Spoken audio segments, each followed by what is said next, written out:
I hope it worked. So we're ready whenever you're ready. Great. Thank you so much, Madam Clerk. I'd like to call the meeting to order. And can I please have a roll call? Sure. Chairwoman Jessica Signa, Present. Vice Chairman Nicolas Narducci,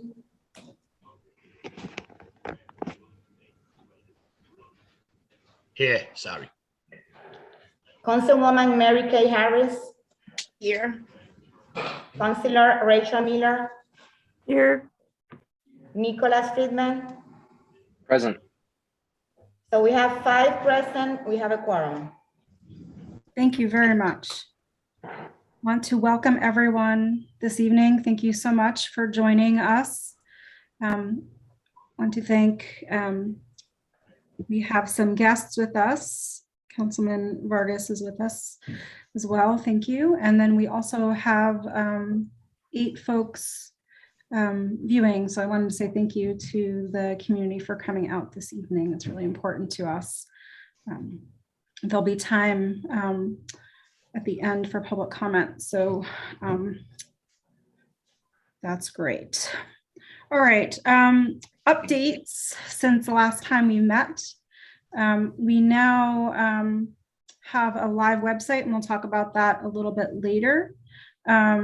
We are moving forward. Our RFP is on the January 31st Board of Contract and Supply agenda. So that will be voted on then. And we, I presented last Wednesday to Ward 2, and I will be presenting on Monday the 31st to Ward 1. I also have an additional South Providence neighborhood meeting in the beginning of February.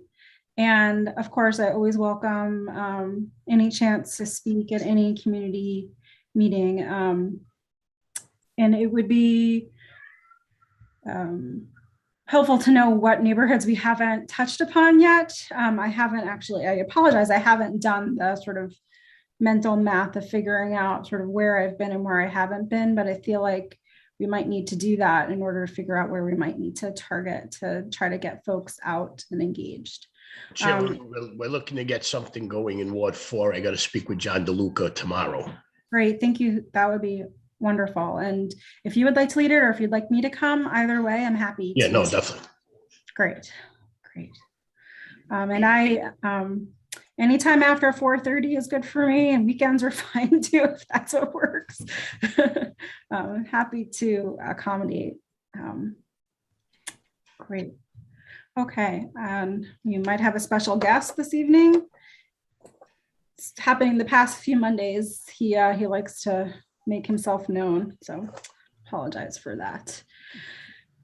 Okay, so with that, any other comments about my updates? No? Any questions? No? Great, okay. We have 3 items on our agenda this evening, and the first is just a discussion relative to the criteria outlined in the home charter rule. These are also the criteria that are outlined in our guiding principles document. The reason why I wanted to bring this back to the forefront is because it's been several months since, as a full committee, we've chatted about the criteria. And I just wanted to again go over sort of all of the pieces of them and sort of the definition that we decided upon for them. And then I also wanted to briefly have a discussion about our thoughts on weighting and how we might decide which is more important for which, what might happen. I don't think right now that there is like a very defined, it's 50% for this, 75% for this, or whatever. So I just thought we might have a discussion about that. And if anyone has any thoughts about how we sort of balance all the different criteria when we're making those decisions. Perhaps it has to be in the moment, but I thought maybe we could just sort of start that discussion this evening. So let's see. We know, and I'm not going to Okay, so we know that we have 6 criteria in the home charter that we are responsible for. The first is equality of ward populations. That one's pretty straightforward. We need to keep the number of population for each ward boundary as equal as possible, as far as practical as the actual language. We, in our guiding principles document, talked about a 5% sort of plus or minus on either side that we might be willing to go to. So that is that definition. And I see Member Freeman has a question. Thanks so much. Yeah, so I just specifically, that's where my head was at as I was reviewing this document before the meeting. Was I think we sort of talked about setting a kind of standard of, we understand that all 15 wards are not going to be exactly the same number of residents or voters, that there's going to be a little bit of wiggle room. So I was hoping that, we could pin down what exactly we think is an appropriate level of wiggle room on these things today. I think, I don't know if it was you, Jessica, or me who put in the 5% there. I think that seems fine. Looking at the document, that seems like a reasonable enough amount of wiggle room between them without one ward becoming too gigantic compared to the other ones. But I'm curious to hear what other people think. Maybe 3% on either side of that ideal population is more appropriate. I'm not sure. That was my first thought. And then as we were going down on the compactness one, I feel like when we talked about this quite a while ago, we'd asked for maybe some guidance from the city solicitor's office, from the law department, on how that's been looked at as their case law on what is, well, this is a standard we know the courts say is not compact enough. If there's anything like that available, that would be, very helpful in guiding us. I'm not sure that we ever did ask the law department for that, the solicitor's office for that. I know that we asked about the voting rights, and they produced a document for us that we can guide us, but I don't believe that we asked about compactness. I know that at the state, they were working with 5%, which can get quite large. Ours obviously won't be, the numbers aren't going to be that large. So I don't know. I see, does anyone else have a comment on that? Yes, Councilwoman Miller. Yeah, I would just say, I think I think some of this we will have to discuss in context, but 5% at this point is like, we're talking plus or minus like 600 people most likely, and that feels pretty reasonable. I think we're gonna have to, it's hard to do this in theory at this point when we're close to being able to look at the numbers, but I feel like I felt confident in the plus or minus 5% when we discussed it last time. I'm still there. Okay, great. Okay. So then Nick mentioned compactness. And so let's see. So this is number 5 in the Code of Ordinances, and it's to the extent practical and where this is not conflict with the criteria above, wards should be drawn or shall be drawn to encourage geographical compactness, such as nearby areas of population are not bypassed for more distant population. So essentially wanting things to be closer to a circle or a square rather than sort of a many-pronged thing. We, in our document,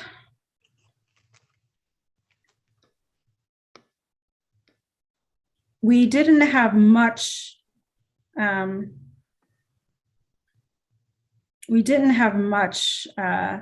say here, aside from the language around using major streets as dividing lines. And I think that this is something that people care a lot about.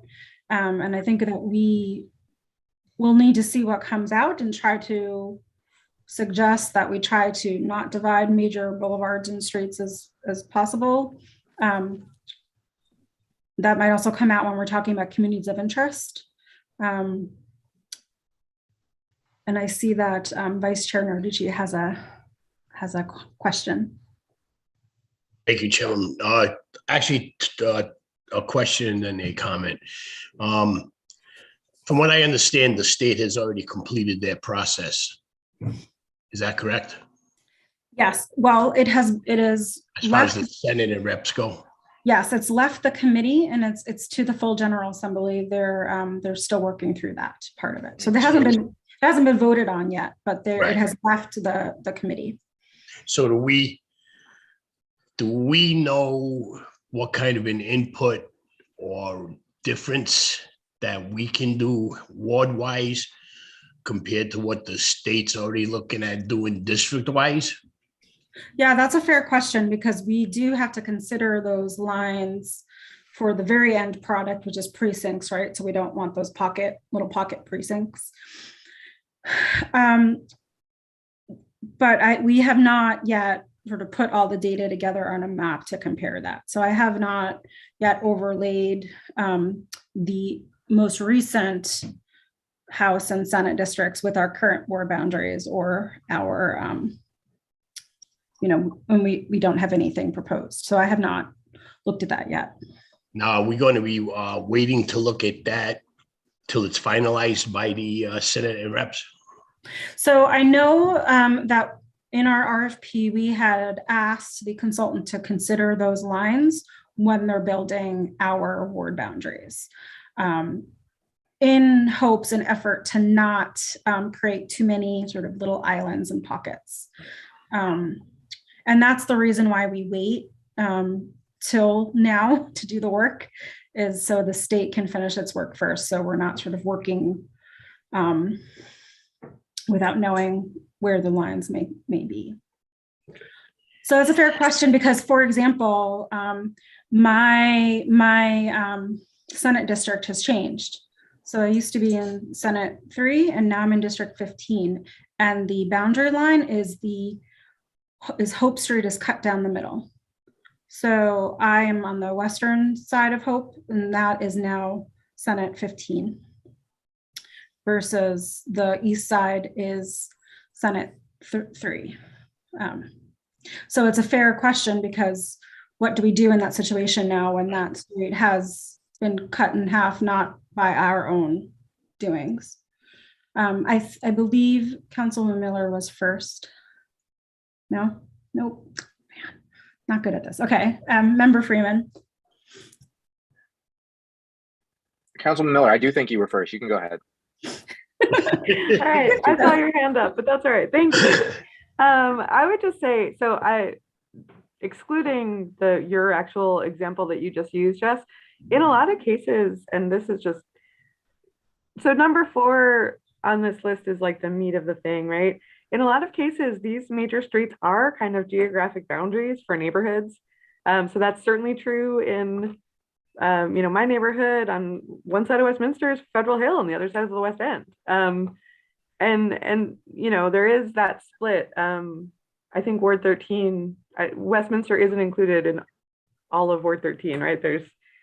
So I think like if we just say broadly like, oh, we shouldn't split roads down the middle, well, like, we should follow this geographic integrity piece and the community of interest piece. And sometimes the road is the dividing line. And that's like, I can think of a few examples of that. So yeah, again. And I very much appreciate that because I think that we've heard sort of both sides of it. And I would say that you're right.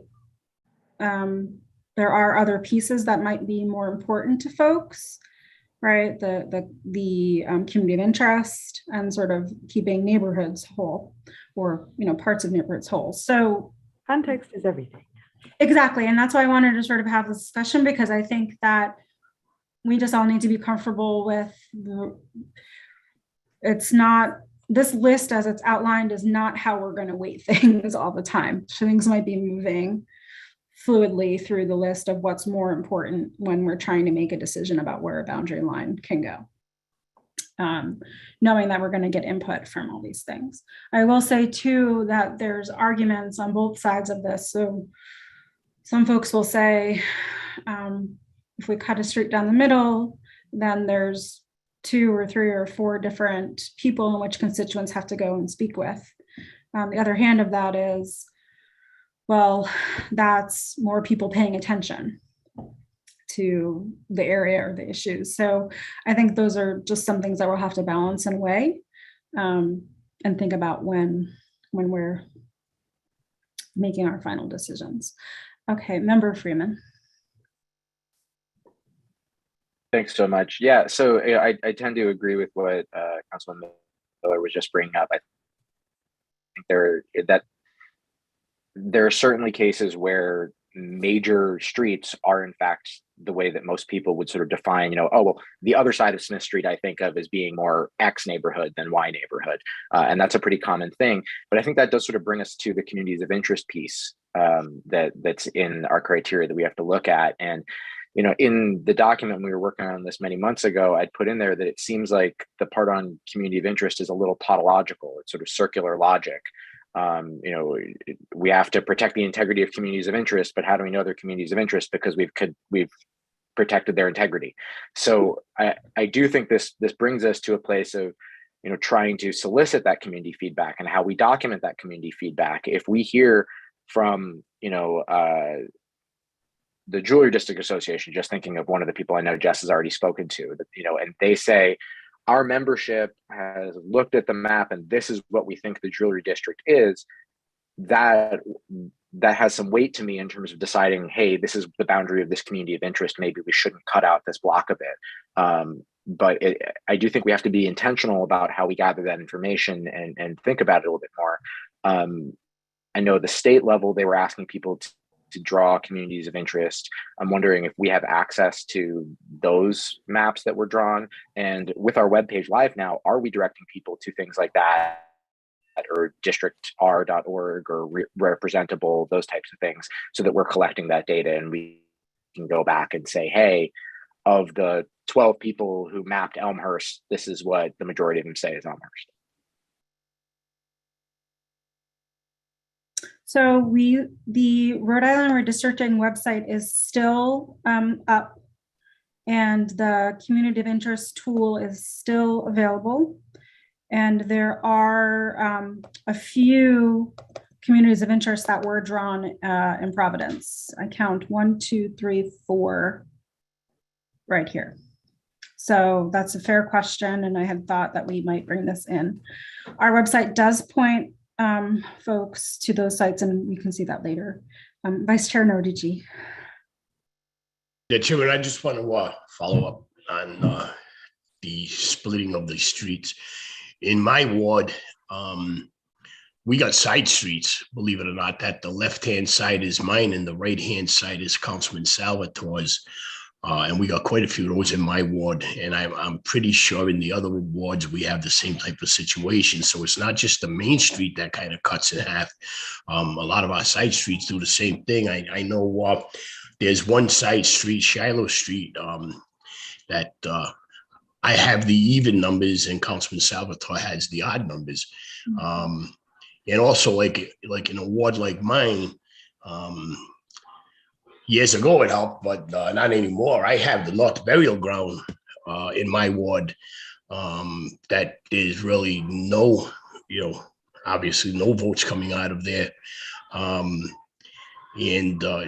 always made me wonder if when we're looking at my ward, if that should be taken into consideration with the abutting wards also, to remove that maybe right out of the picture it totally, I mean, being where, obviously it's just, it's a cemetery. So maybe we can think about that also, but I just wanted to be known that we do have side streets that we have the same type of situation. Yes, I think it's a struggle, particularly in urban areas, because the census blocks are a city block. and it's the houses, typically it's the houses across the street from you, or I'm sorry, behind you in your backyard, are sort of that block. So my house and then my neighbors behind us and sort of our block is a census block. And so it's not cut down the middle of the backyard. It's sort of cut where, the house is facing one another in the street, might be cut. So I think it's a fair point, and I think it's something that we definitely need to consider. I don't know that we'll ever be able to eliminate that from happening completely. But I do think it's a fair point to sort of consider how much of it is happening and how it may confuse our your constituents. Member Freeman. You're still on mute, Nick. You'd think I'd be used to that by now, 2 years into the pandemic. Thanks. Every day. Jessica, sorry. No, I was just going to say, these are really well-made points. And, as I'm thinking about Ward 4, Councilman Arducci's ward, some of the major streets there are like the heart of the neighborhood, heart of the community, and you wouldn't want to cut down the middle of, Charles Street or Douglas over there necessarily. And so it's sort of maybe you say, oh, well, it has to be on a side street to keep that important center of the community in one community, in one ward. We just have to think intentionally about where these lines go. And, this sort of brings me to the contiguousness part of this, which is a fun word to say as we get into all this, but we talk about how contiguous each of the wards are. The example that the councilman just raised about the North Burial Ground has a highway in between it and the rest of Councilman Arducci's ward. You can cross branch out, you can drive across, bike across, walk across, but that's not an easy connection to make. Certainly not as easy a connection to make as some of the side streets where we do divide wards. So I do think that we should look at major physical barriers, whether they be an elevated highway like we have in that part of the city, or whether it be a river in another part of the city, and take those into account when we think about where is a natural boundary or a sort of logical boundary to put there. It seems strange to me that we have wards that will cross over an interstate highway. And Chairwoman, if I may just quick, I want to recognize Councilwoman Anthony and Councilman Gonzalez that's also here. Welcome, and thank you for joining us. Thank you. Happy to be here. Likewise.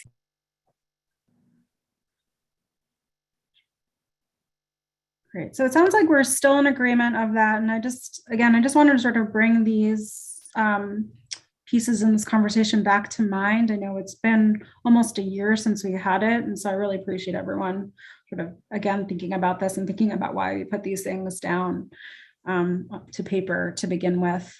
I do think it's fair to start to consider some of these boundaries. I do wonder if in 2010 there might have been people counted in the North Burial Ground, and there might have been those like 2 or 3 people that sort of made the count. I know back in the 60s there was a lot of people counted in them everywhere else. I know that, and I might get this wrong, but I know that in past censuses there was the trying to count everyone where they found them. So if they found homeless people unsheltered, they counted them where they found them. And so that might have been part of the reason before, but I don't think that this time there were people counted as living there. Anyway, that's pure speculation. Great. Okay, have we covered? Oh, so then we've sort of talked about communities of interest.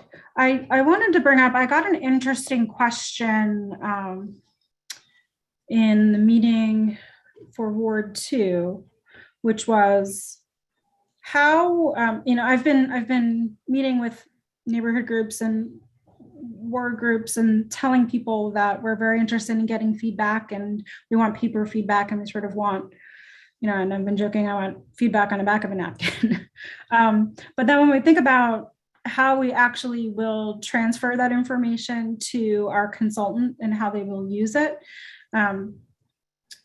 I've been toying with the idea of putting together a Google survey that we can keep on our website and have people upload information to it to give us their feedback. We know that some of these, the District R and the representable, have emailable maps. And so we have our new email address for our committee where people can send things. But I was just wondering people's thoughts on if we should attempt to digitize the information that we may get on paper, or if that's something we're comfortable just sort of handing paper copies to our consultant and sort of ourselves and looking through these things. I would have to agree on people. So it's timing is short, so I'm not sure we want to spend the time digitizing all of that information, I guess is the sort of there. I would also agree on paper, and I don't know if I would do a Google survey because those are kind of easy to manipulate. Okay. Especially like say I could do myself with my email and my whole family or friends or anybody email I want to know. And it doesn't give you a very good reading of a survey. Believe me, I wasn't someone- thinking, for someone who applies and puts in for contests and everything, I've done it. You need like 1,000 signatures, and I put in 1,000 signatures, and 999 people didn't know it. We didn't hear that, Chief. No. I'm talking about years ago. Or any survey you want to do. You know how it is. If you want a survey, I can put my whole family in, and they didn't even know about it. But because it's my opinion or their opinion, I mean, surveys aren't too good. In my opinion. Councilwoman Miller? Yeah, I mean, to that point, so I think that I'm fine with doing some kind of soft survey as long as we are clear that it is in no way rated at all as heavily as like the public meetings. Because I think the surveys can also be pretty selective in who would participate. And I think we've seen that over and over throughout the pandemic. So like the more we do stuff online, we do get more participation, but it's from less broad of a constituency,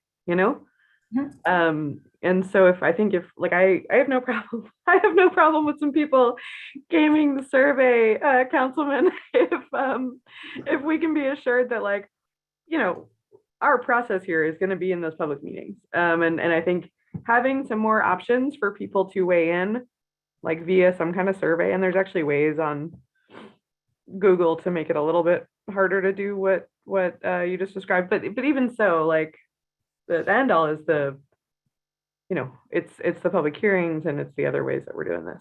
So.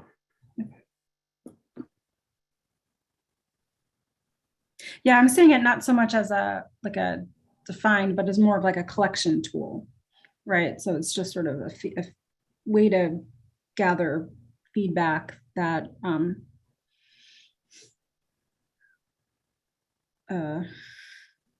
be used by more folks than just sort of having an email out. I think having more ways for people to participate is not a bad thing.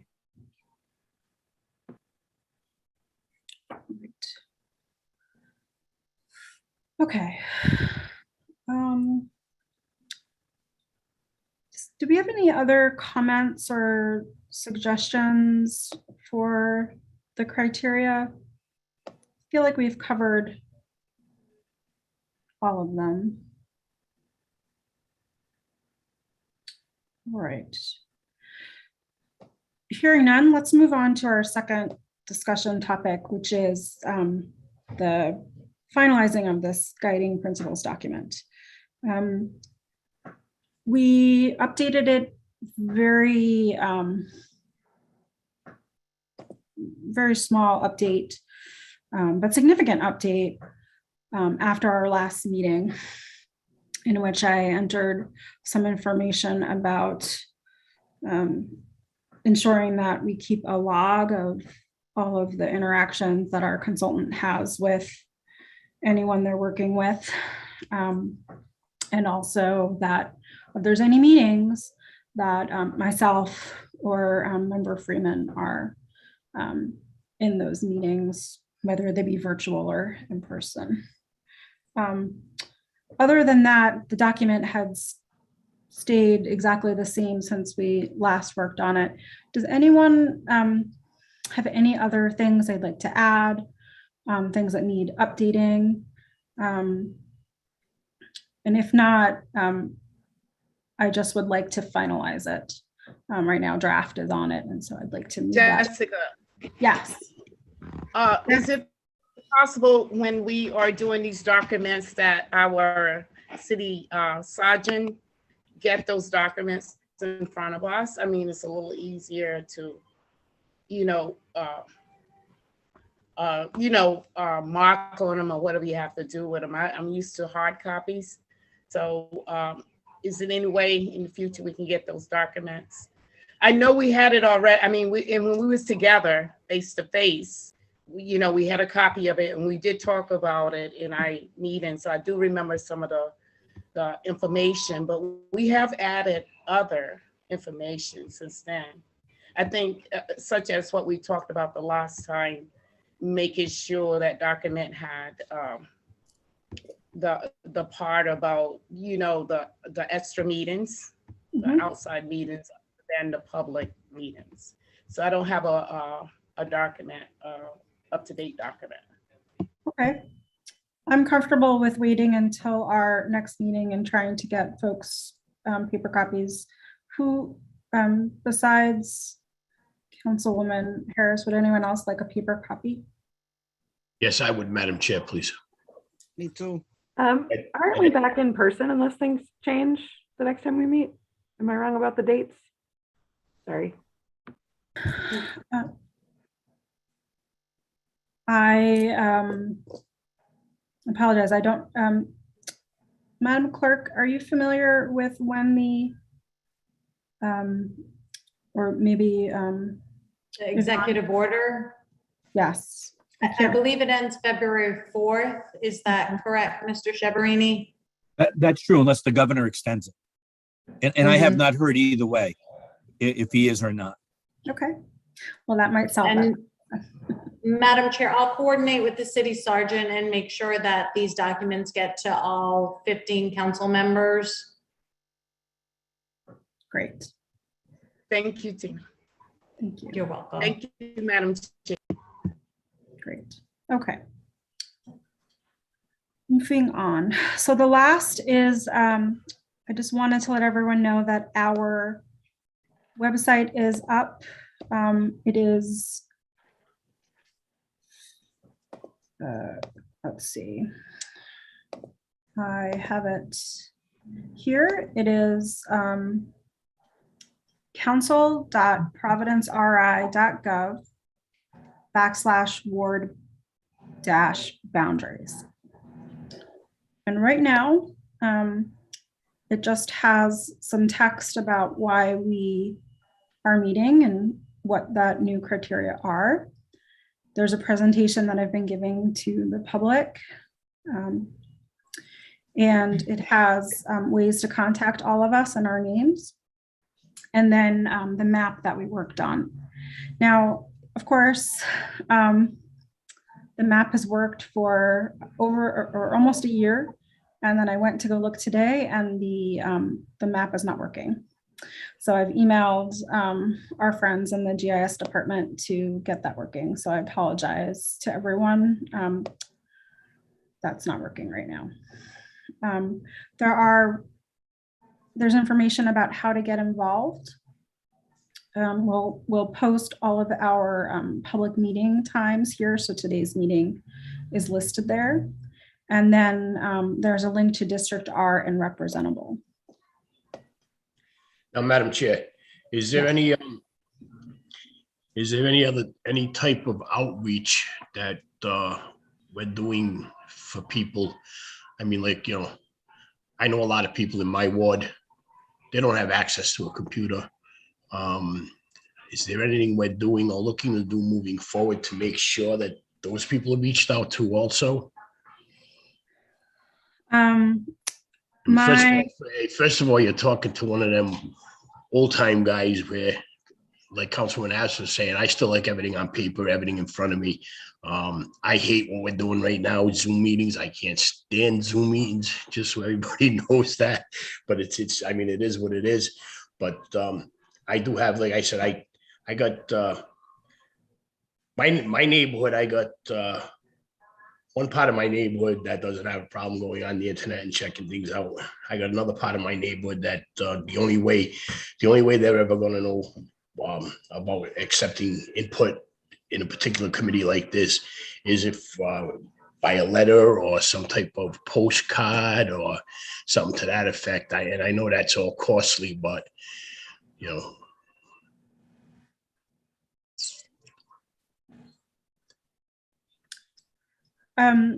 We had ideas such as putting paper maps and sort of information in public libraries. And I had wanted to work with you all to potentially put together some sort of postcard, but have it be more targeted. So I don't know your thoughts on that, but definitely if you have ideas on how to reach your constituents. Okay, fair enough.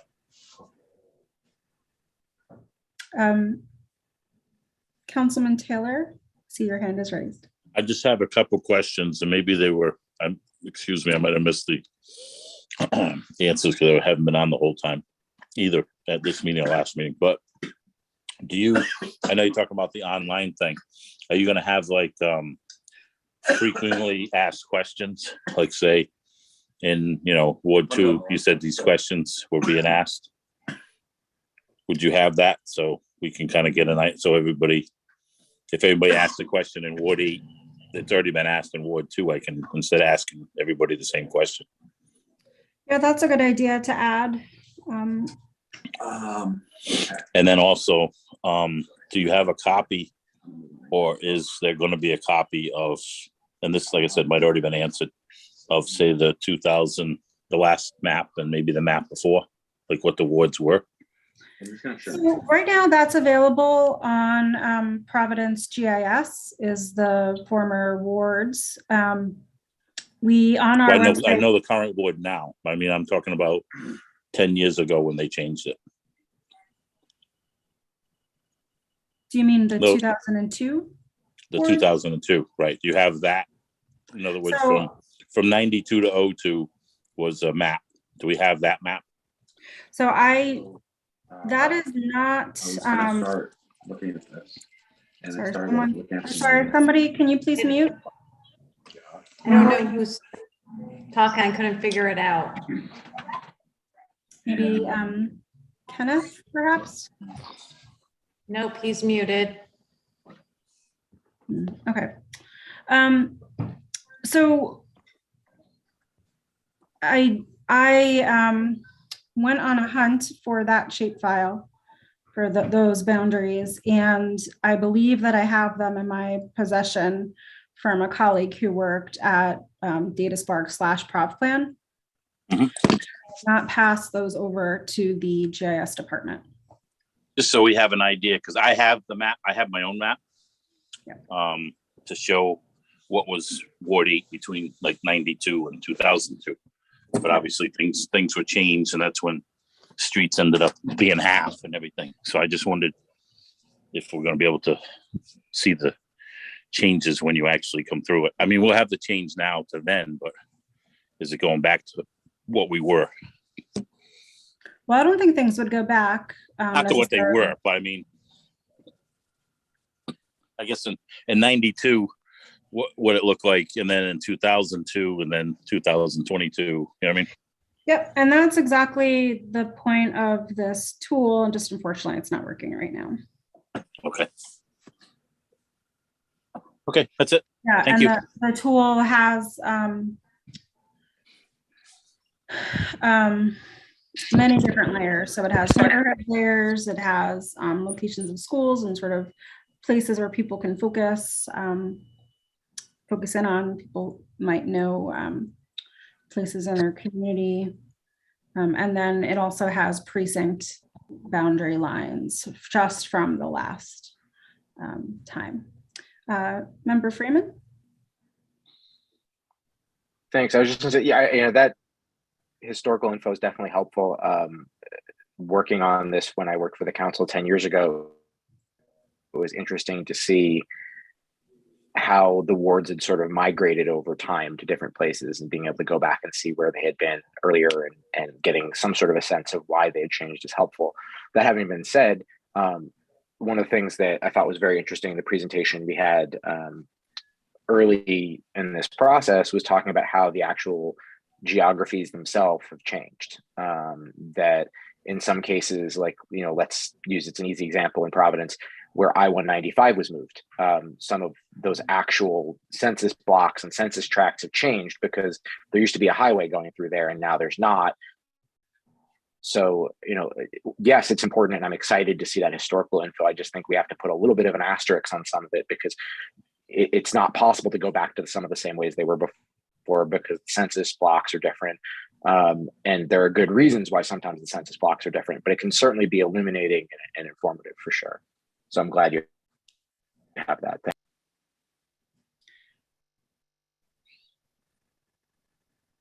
And Nick, you reminded me that I meant to mention in the discussion on our guiding principles document that one thing I think I'm in favor of when we're requesting new boundary choices from our consultant is potentially, once the communities of interest have been considered and information has been gathered, to have two different maps sort of side by side and thinking about right off the bat having sort of what might be better options, sort of A and B sort of side by side to think about right away. And I do this because I know with the state work, they sort of worked sort of across the state, sort of south to north or north to south, sort of east to west. And so thinking about how we might approach which direction the maps get drawn in because of these changes that we've seen over time with new buildings in different parts of the city or the land use being different in different parts of the city and how that is going to affect the boundaries. So I don't know if anyone has thoughts on that.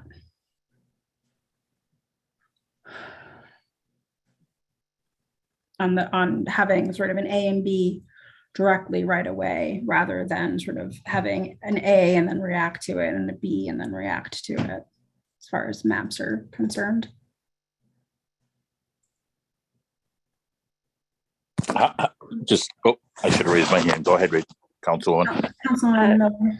I would just say, again, I'm having it's hard to, in theory, talk about it, right? So like, that might be preferable depending on the circumstance, I guess. Sorry, Jess, I'm not super helpful. Okay, no, I'm asking for opinion and comment. So just a good to have the conversation. Member Freeman. Yeah, I just, I wonder if maybe even if we can just, I think no matter where we start, there's going to be an argument for we could have started someplace else. And it's almost like we have to just make a choice and stick with it. So I wonder if, some agreement around like, we're going to start by using the existing ward maps as a base and start moving from there, or we're going to start with a completely fresh blank map and we're going to start from the northernmost point of the city. Or I'm trying to think of just some sort of objective way that we could say, this is how we're going to approach drawing the new maps. And I'm agnostic on what the right way to do this is, or which one would be easier or help us through our timeline faster. I'm just trying to think of a standard that we could set and agree upon and say, that's how we're going to at least start the process and let things flow from there. Madam Chair. Yes, Councilman Taylor. No, it's Councilman Narducci. Oh, sorry about that. No, Oh, I'm yes, sorry. I Vice didn't. Chair Narducci, yes. I think what we need to do, not stop blink. I think what we need to do is start off with what it looks like now and take it from there and find out what when I say what we want it to look like, I mean that in the right way. I just, it's happened in the past where some neighborhoods, schools and playgrounds and stuff got cut right out of the picture. There's still some neighborhoods that still don't have schools and playgrounds or rec centers. So I don't know how much of that we're going to take into consideration when we're looking at these maps also. I think that's a very important piece to take into consideration in our wards throughout the city. And just Right. I was just saying there's some that want. still a lot of background noise, but that's just the point I wanted to make, Chairwoman. Thank you. I appreciate that. Thank you. And again, unfortunately, this map is not working, but on this map that we had built was the location of schools and rec centers and things for that very reason, to sort of have that thought process. And I know that in our guiding principles document, we have committed to trying our best to get a place where community can come together in each ward, making sure that we have either a known sort of voting location or sort of community gathering place for each ward. So I appreciate that because we're hoping to consider that. Councilman Taylor.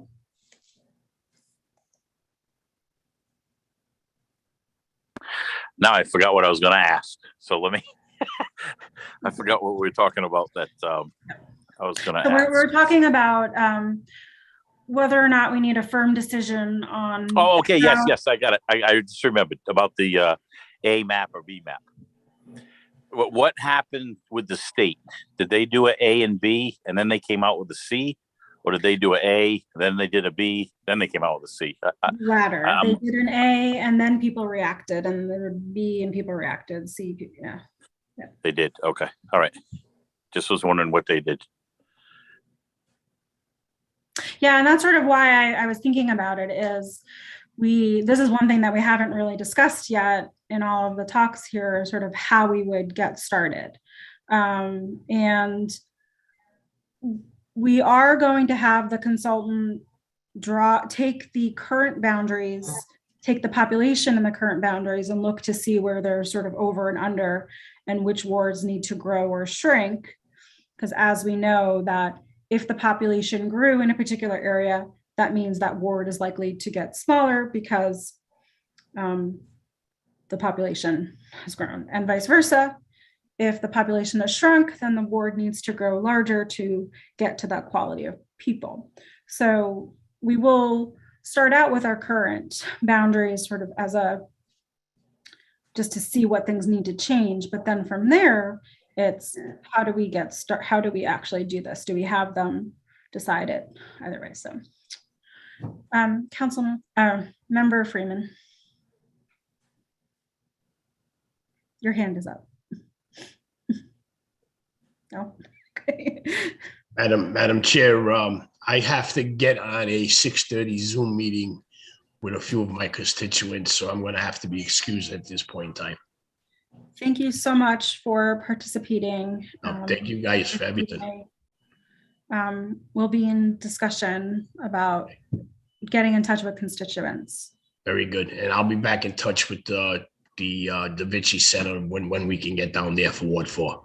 Great. Thank you so much. Thank you, guys. Have a good night.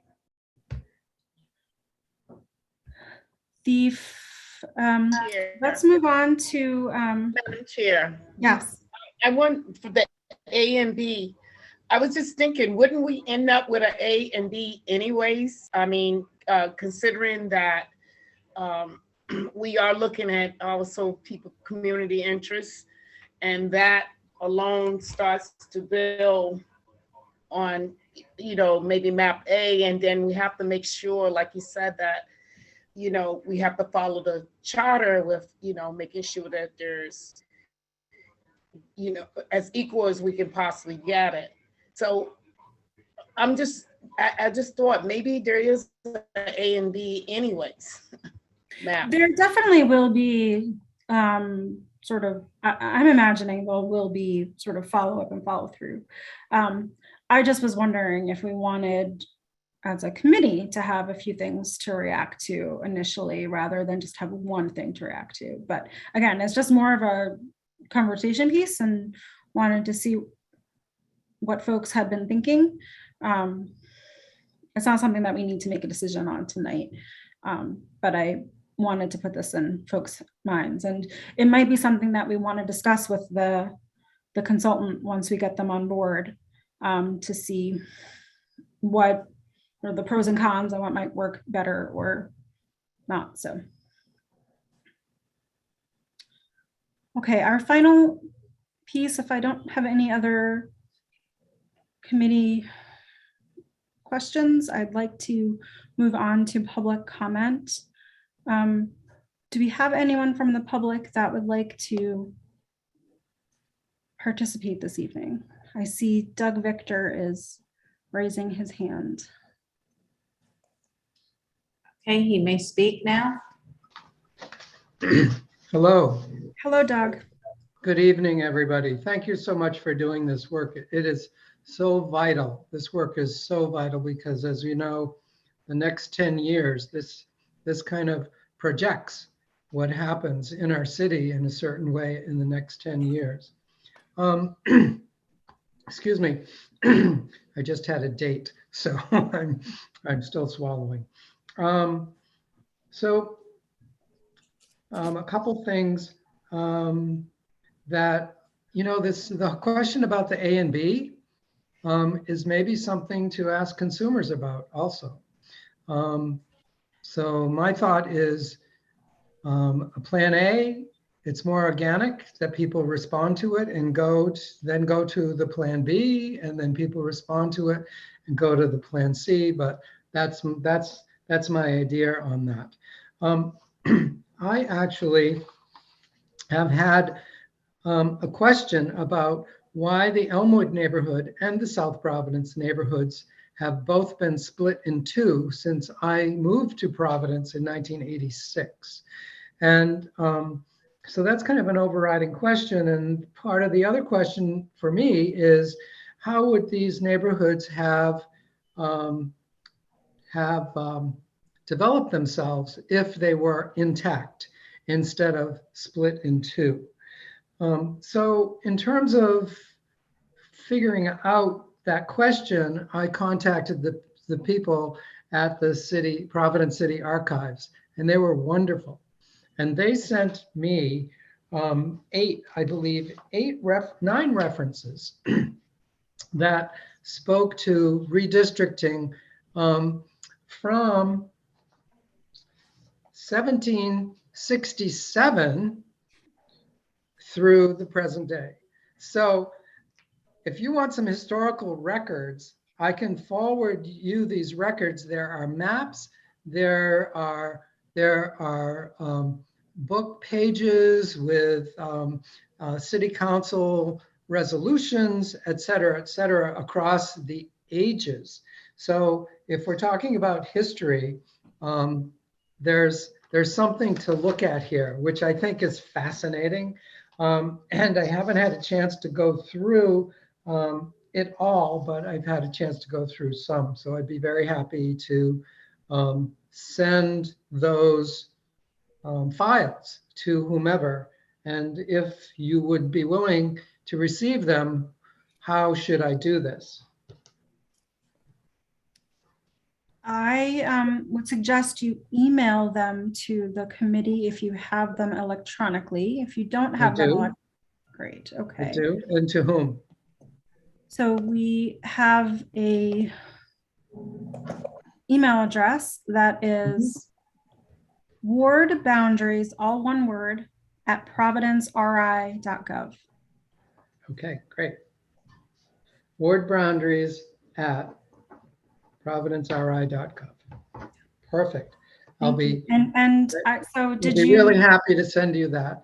And so one of the more recent things, if I might, I don't want to take up a lot of time because I know time is of the essence, is that the Elmwood neighborhood presently does really not have a recreation center. It had one.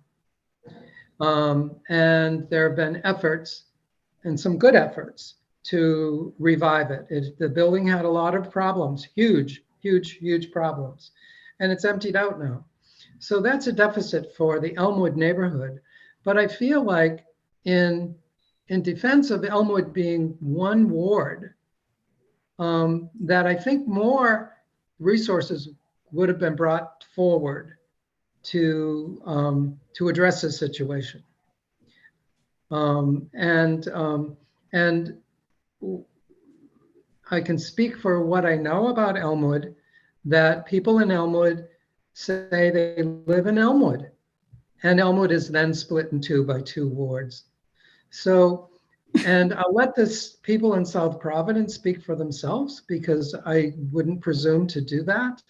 But I welcome their voices forward in this question about why. Who did it serve? Who did it benefit?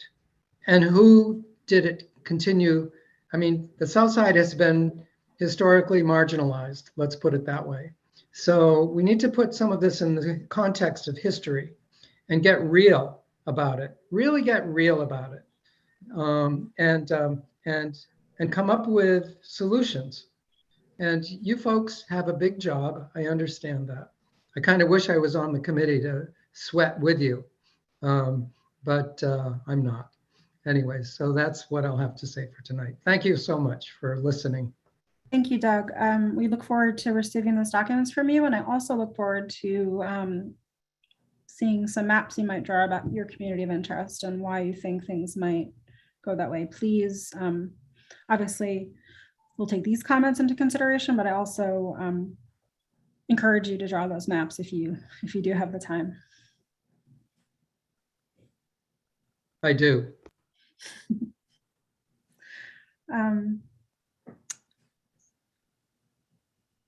Madam Clerk, I believe Andrew Poyant also has his hand raised.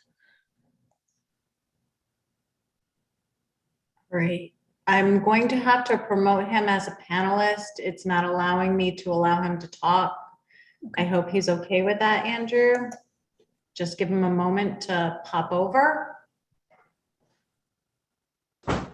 Hi, how are you? Hi, my name is Andrew Poyant. Thank you for the work that you're doing for transparency. I am a candidate for city council in Ward 14. I do want to be transparent about that. One question that I have is there a time frame of when the maps would be finalized? Yes. We have a very short timeline. Okay. So we are still finalizing the dates for all of the public meetings, so I don't have those at my fingertips, but they are starting within the next few weeks. And we have to be done with our work by the end of March. And that in our work is not only us, but that is also the city council. So we're required to have 4 public meetings. And then before we've decided on the maps, and then the maps need to be voted on by our committee and then go to the full city council. And then the full city council has to have 2 meetings. They have to have 1 public meeting and then vote, and then another meeting in which they vote. Can I just clarify that, Madam Chair? Of course, yes. So the council does have to have a public hearing. Yes. And then they have to have 2 meetings to vote because it is an ordinance. Oh, okay. So So 3 meetings. Thank you. Yep, and I can give you, the general dates of what we're planning for the public hearings if you'd like me to share them. I would like that. I know that I had a draft, but Yeah, it's kind of, we've been working on it, and I think we have it almost pretty much finalized, but the dates for the public hearing are Monday, February 7th at PCTA, Monday, February 14th at the Silver Lake Community Center, Tuesday, February 22nd at Nathan Bishop, Monday, February 28th at the Da Vinci Center. And then we do plan on holding just a remote meeting on March 2nd. So this advertisement, once it's almost pretty much final, will appear in the Providence Journal on Friday, and we are working with the council office to also get it in a Spanish newspaper as well. Great. Thank you. thank you for updating us, Tina. I appreciate it. I'm really happy to hear that we have the locations almost set. Yes. I did have a couple of other questions. When I do know that there are certain neighborhoods that are whole within a ward, and then there are others that are split into 2 and Ward 3 wards.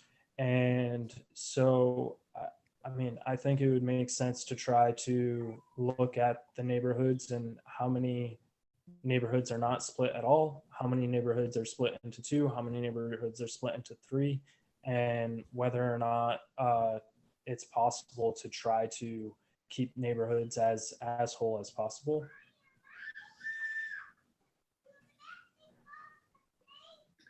Thank you for suggesting that. I think that is something that we are considering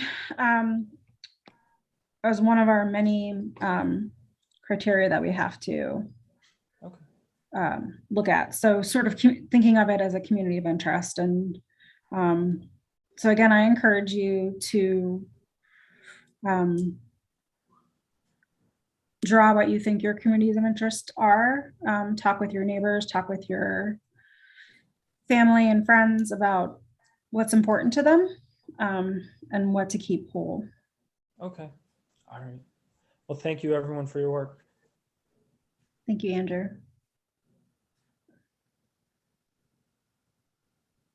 I see Councilwoman Anthony has a question. Thank you so much. I just wanted to ask the clerk, Madam Clerk, if you would be sending those meeting dates and times out to all the council members. I can certainly do so, and we will do our normal process as well of posting the agendas for these meetings as well and distributing them through the portal and making sure that we get out notice to as many people as much as we can. Absolutely. I think the sooner we have those dates, we can put them out in our various ward letters. So if we, as soon as that is finalized, if we could receive them, via email, that would be great. Absolutely. Thank you. You're welcome.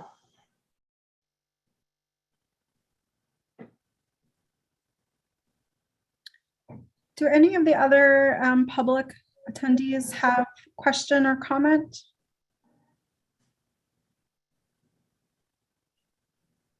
I see Bruce Bochek has a question. You're all set, Bruce? Hi, I just wanted to thank everybody for all the excellent work they're doing on this. And I wanted to encourage Jess to consider using multiple scenarios and maybe having some kind of way for people to pick their top choices. As somebody who's worked with GIS for decades, one of the really awesome things about modern GIS is that we can make multiple scenarios and then have people make decisions based on the best circumstances allowed by those scenarios. So I would encourage having more than one choice at the end of this process for people to make a decision on. But thank you for all this excellent work, and I'm looking forward to seeing what we end up with. Thank you, Bruce. I encourage you to draw the map as you choose and to share it with us.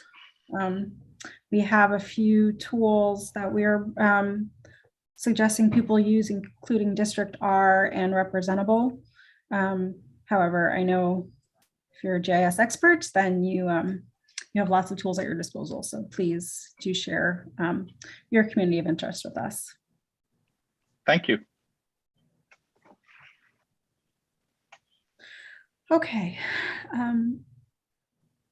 Does anyone else have any comments or questions? No. Hearing none, like a motion to close the meeting. Motion to adjourn. So moved. I mean, second. All right, so moved. All in favor? Aye. Aye. Thank you, everyone, for joining us this evening. It's really helpful to have your comment and input. I really appreciate everyone taking the time out of their very busy schedule to come together and talk about these really important things. So thank you, everyone. Jessica, before we close, when is our next meeting? I was writing them down the last time. I think I missed. You did give us a calendar of some dates. So I think our next, for us, if I recall, Madam Clerk, it was the 7th, I think, was supposed to be our next meeting, and that is the first public hearing. That's the public hearing. That is not the public hearing, the community meeting, right? At PTCA? Yes. Yep. Okay. That is So no more committee meetings until we finish the public hearings. Is that what we're doing? I want to the outreach and communications committee subcommittee is going to have a meeting later this week, and I don't think we'll have another large committee meeting before the 7th, but I will let you know if that has to happen. So. Oh, no, not before the 7th, but I'm seeing in between. You don't think any time? Okay. Very good. All right, just wanted to make sure. Looking forward to whatever the outreach committee comes back with. Thank you. Great, thank you. Thank you. Thanks, Good night, everyone. Good night, everyone. Thanks, everyone. Thanks to the clerk and council staff for all your help tonight. We really appreciate it. Thank you. Next. Always. Thank you very much, Madam Clerk. Thank you. Have a good night. Good night. Do a little tutorial on this is what chairs tend to do. This is the role of a chair. Question and answer about how it works in other juvenile hearing boards. And then choose, at the next meeting, choose a finalized chair. So because this is an item on the agenda, we can have that conversation now. There's really not much more to it than what we kind of have already said in terms of what the role normally is. And forgive me, but I don't have like the bylaws of your board in front of me where I would be able to say you could have a temporary chair, but generally there is a term that the chair would sit for, and we wouldn't really be able to have like a chair just for this one meeting. You know what I mean?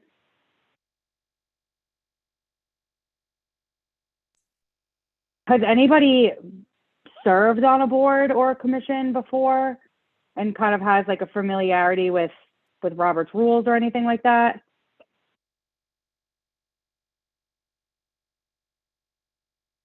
I see that Bernadette has her hand up.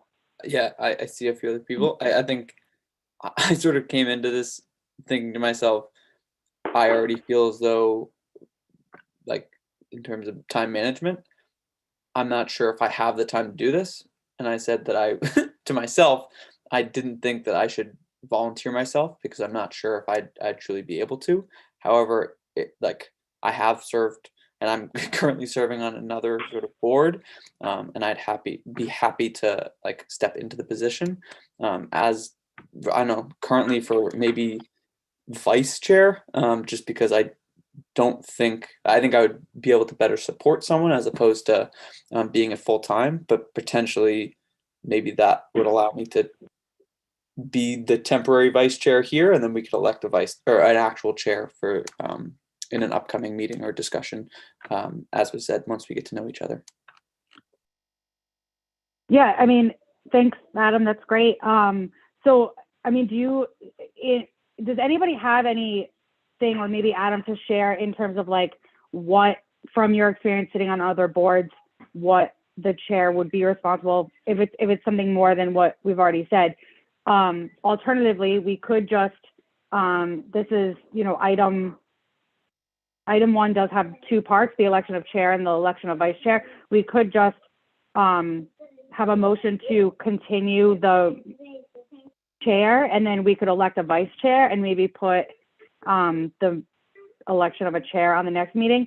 My only question, and maybe this is a question for Mackenzie, is that I don't know how often you guys are going to have like this type of meeting. I know that obviously you guys are going to be having hearings, but those aren't necessarily subject to open meetings. So I'm not sure how often you're going to be having this type of open meeting, agenda-based type of meeting. So that's essentially item 2 on the agenda today. We were going to discuss hearing dates and times, and also how often we would like to hold an organizational meeting.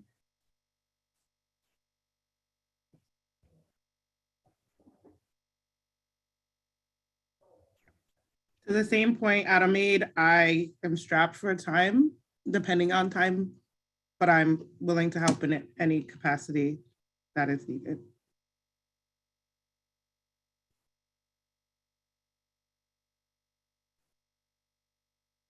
Does anybody else want to weigh in? Yeah, my thinking coming into this was that I was not going to nominate myself for time reasons, and that I was imagining if somebody had been on the JHB previously, that they would be best suited to be a chair. I'm not exactly sure who that is. That's the same thing. I'm sorry, that's the same thing I thought. Like, you know, this is all new to me, so I don't want to say, oh yeah, I'm going to be the chair and I don't know what I'm doing, if that makes sense. But I'll help out. Honestly, the chair position, and if somebody disagrees with me, please feel free. But from my perspective in my role with boards and commissions, is that the chair doesn't have that much more responsibility than any other member. It's really just having somebody who is going to call the agenda. The chairperson doesn't make the motions, but will like take the motion. So if I was just a board member and I made a motion, or like Sherry was just doing, can I have a motion to elect a chair? That's the role, that's the main role of the chairperson, is just to be the person to move the agenda forward, go from one item to the next, take the motions from people, ask for all in favor, all opposed, and just kind of make sure that everybody is staying on topic and moving the meeting along. But there's not this other big responsibility that the other board members wouldn't also have. Maybe in and those, contact with Kenzie regarding agendas and stuff, like pretty much. right. Coordinating Yeah. with- To that extent, I don't know if that. I'm happy to like self-nominate. I guess I hope that I don't know if I'm doing a poor job, that maybe we can have a motion to somehow change whether or not I am in the role. But I have, like I said, I'm currently on a board that is under the same sort of Robertsonian system or Robertson system, but I am happy to I guess motion to self-nominate, I guess.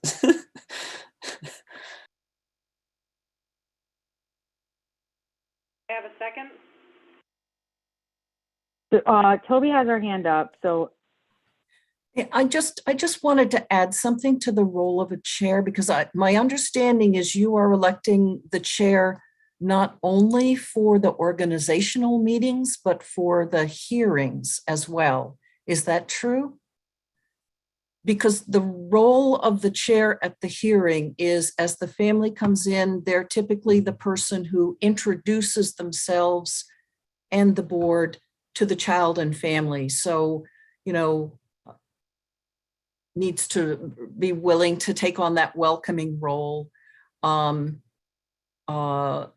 In some, depending on how you decide to run the hearings, you can assign different members to be the lead questioner, to really have that discussion with the child and family, so that it could not just be the chair, but everyone. But in some JHBs, it's the chair who leads the questioning. So it's more than just an agenda role. It's a role of relationship with the youth and families coming in. I just wanted to clarify that. Can I, I'm Yeah. sorry, I'm gonna jump in for a minute. I'd like to introduce myself. My name is Deb Buffy, and I'm with the Department of Children and Youth and Families. I've been around a long time and have a senior leadership role at DCYF, but my colleagues know that I love this initiative because I was on a juvenile hearing board for 6 years. And so I just want to offer that I agree with what everybody's saying. And I think that generally a chairperson should just be comfortable being a little bit of a leader during the course of the meeting. I agree with Toby. And I think Mackenzie, Sherry, I don't think, Adam, that there's, or Bernadette, that there's all that much work that you do like before you come to the meeting, because my experience was the police department's working hard to get the kids and know who the kids are. And sounds like Mackenzie will be doing your agenda. But the only thing I would add is I think you should be comfortable in a hosting position, so to speak, like Toby said. Like the board members generally look to the chairperson to introduce the family, exactly like Toby said. So I think that just naturally, if you are the chairperson or vice chairperson, just comfortable leading, if you will. And then my experience with the board was that our chairperson would turn and say, Ms. Buffy, do you have any comments? And then just move along. And I think Mackenzie stated, it keeps everybody on task. It's just really in my experience, it was a general leadership role that didn't appear very stressful. Just you should feel comfortable like leading and making sure everything stays on task for the evening, so that the families kind of come in and out and they feel comfortable. I hope I'm not out of line. No, I appreciate those comments, and I apologize if I'm not, I don't know, this is all new to me too. So yeah.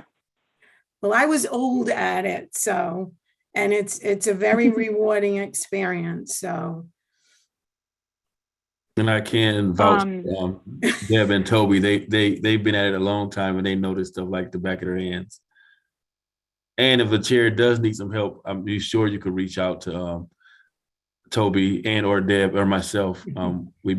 And any of us, we'd be willing to support you in some type of way as allowable. I know we got an attorney on the line, so as we're allowed to do, but we'll support you. So with all of that being said, Adam, are you still willing to volunteer or nominate or accept the nomination for chair? Someone want to nominate him? Yeah, just exactly. I guess just before that, in response to what was said, which I appreciate all the insight, I would, if it isn't too uncomfortable, would just ask the people who I have been on the board with so far, if you feel as though, I don't know, especially the comments to like me being someone who like meets and sort of introduces the family, welcomes them in.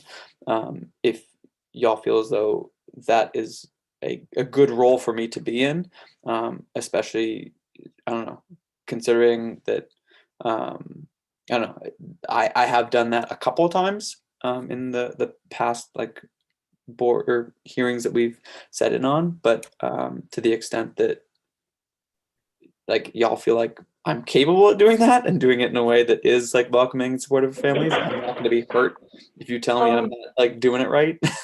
No, Adam, I think you've done a good job previously. I think it would be a good role for you, honestly. I think the families take to your introduction well. Someone want to nominate him as chairperson? Do I have a motion? I'd like to make the motion to nominate Adam as our chair. Yes. Morris, may I have a second?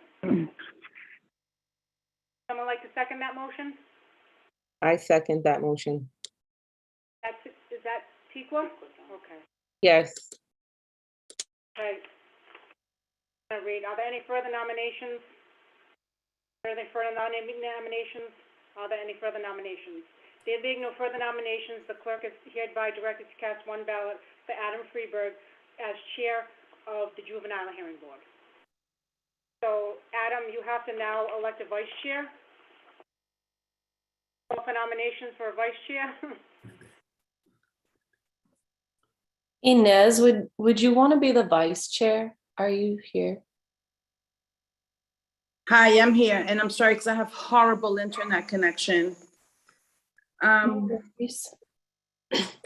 open. Okay. They were just saying that like the chair and vice chair are typically the people who start off the meetings at the hearings, and that's what you do for our group. So and you've been in this group before, so I was imagining you in that role.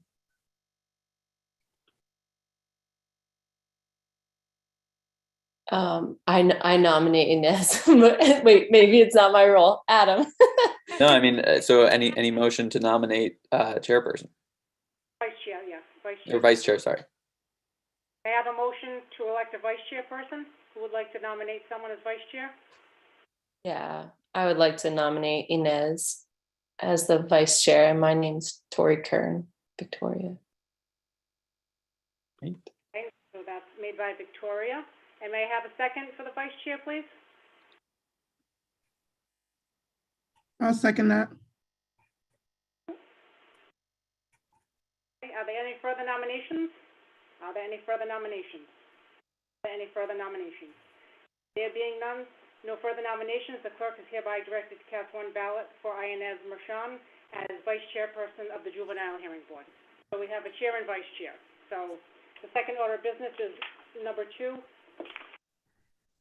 Discussion relative to meeting dates.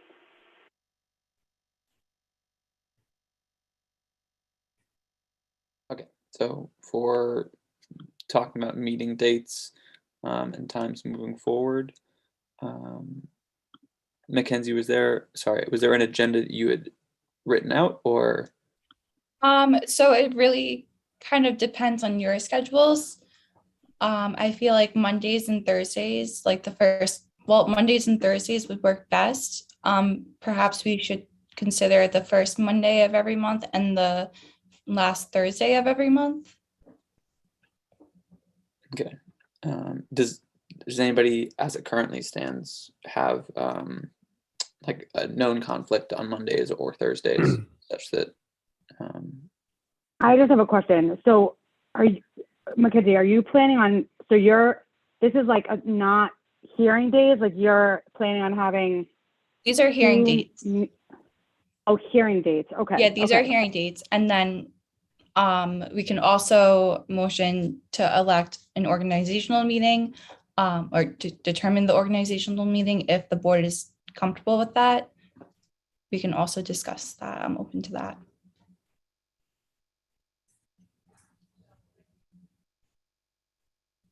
So you said the first Monday, so it's not going to be on Tuesdays anymore. It's going to be on Monday instead.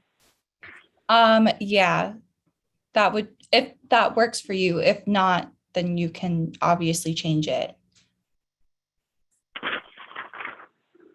I Well- personally have both nights free, but Tuesday has worked better for me as well. Yeah, Tuesday is better for me too, but I'm open for whatever my group wants. Okay, we could also do Tuesdays and Wednesdays, like the first Tuesday and the last Wednesday. We do have a member who can really only join on Mondays and Wednesdays. I am also only available on Mondays and Thursdays. I'm not available on Tuesdays or Wednesdays. So Mackenzie, correct me if I'm wrong, but your hearings are only going to be 5 board members at like per hearing, right? Yes, so they don't have to be Okay. available for both days. Okay. So And keep one that in day- mind too. You guys aren't going to be like locked into every hearing.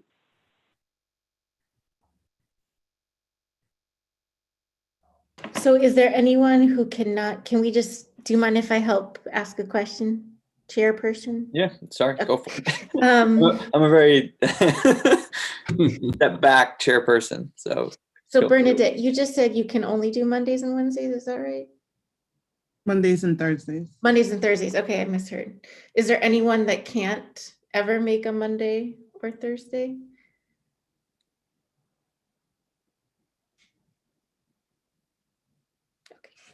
I think we can keep Mondays.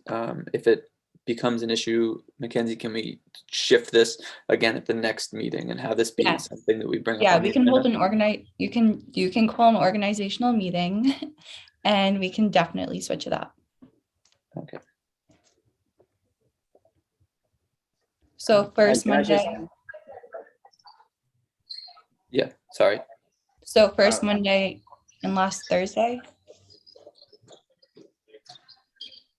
That seems to be the, I don't know, do we have to place a vote on that, or is it? that's an agenda I think point? Detective Ramos wants to speak. Okay, yes, sorry. Detective Ramos. We're kind of hoping to get the date set in stone because they're really starting to come in fast, the cases. And having a date set in the future that's concrete makes it easier for detectives who take these cases on and can assign a date right then and there instead of putting it in a pile and then me having a schedule. It's easier to just have the family come in once, give them their date, and that's the date that they're going. So I was kind of hoping to get something set in concrete as far as dates. Doesn't have to be like for next month or even March, but I'm thinking long term, just to have them concrete.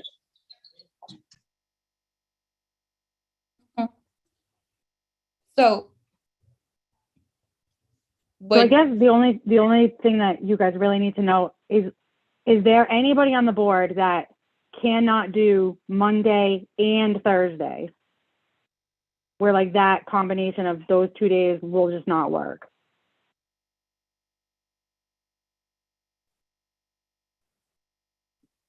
Cool, all right. It seems like those are the dates that are most flexible. And as for the start of the month and the end of the month that you were mentioning, Mackenzie, that is just based on like handling the caseload such that we can spread things out. So if something pops up. Yep. Cool. So yeah, we can keep that and make it a point on the next organizational meetings agenda to discuss how it's working out. But until then, that seems like it works. We have February figured out. You already sent out those dates. Yes. And so March is the next discussion. Does anybody have, are we good to like schedule that now? Yeah. Or What is do you that mean? not? Like, are we good to talk through if people can like pick which dates of March if we're doing the first and the last week that we do? Sure. Yep. Okay. So amongst the, I don't know, the current group, is anybody unable to do either the first week or the last week of March?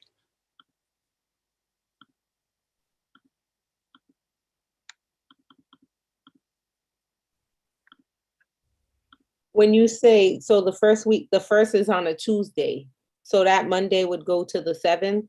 Is that what you're saying? Yeah, first Monday, last Thursday.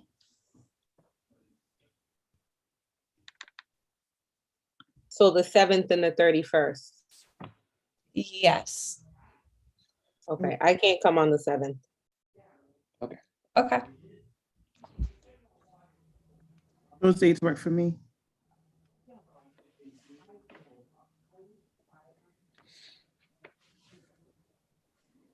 I also don't have any conflicts.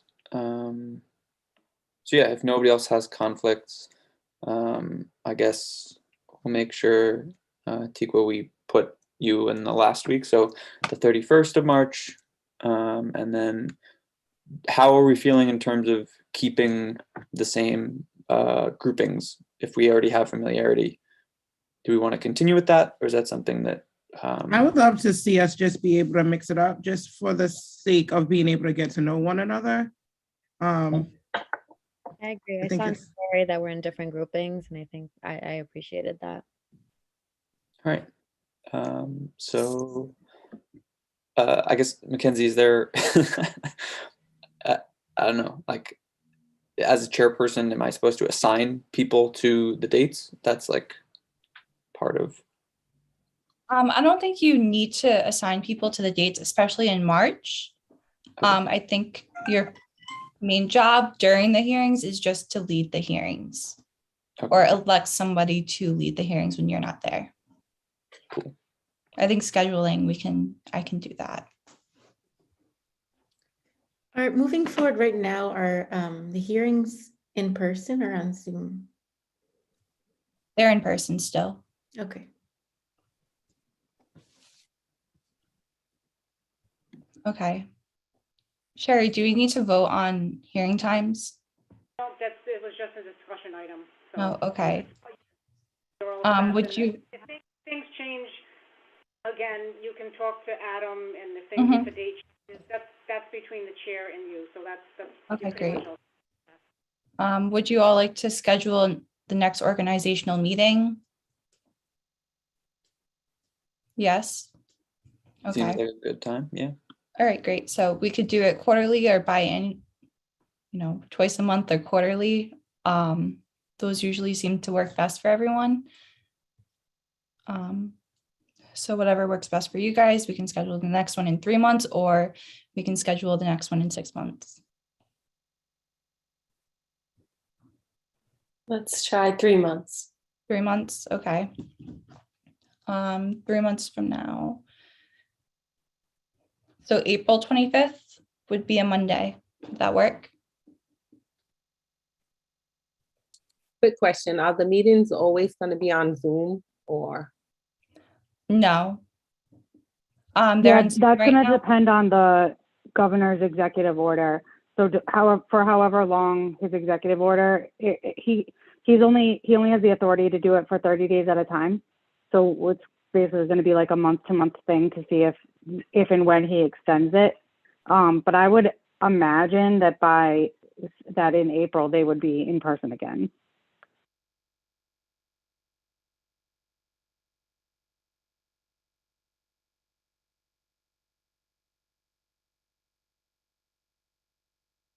Okay, so April 25th works for everyone.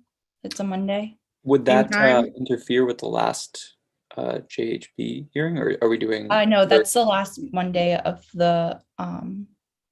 April. So it will be, so the JHB hearing will be that last Thursday. So let me pull up my calendar again. Sorry.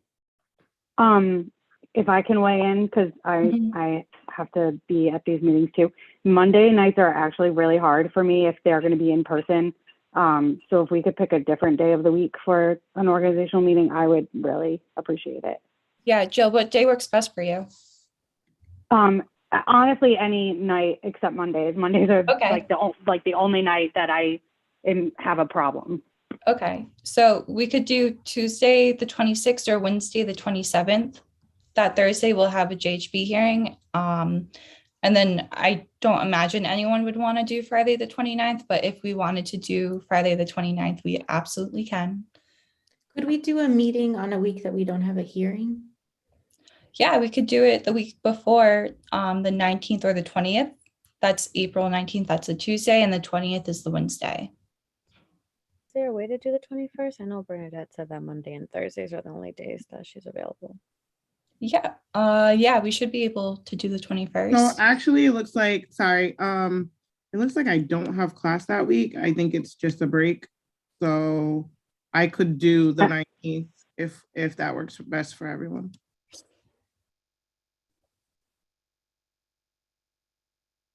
That works for me. Could I propose doing it April 12th, or actually no, you want to stick to a. Well, we could do April 12th. That would be fine because the first hearing would be the 4th. So we could do it that week. Does that work? Yeah, yeah, you can't do that. Well, sorry. All right, what about I mean, what if we did May? What if we did like the first week of May? How about May 5th, which is a Thursday, although it's a week you have a hearing. What about May 19th? No hearing and it's a Thursday.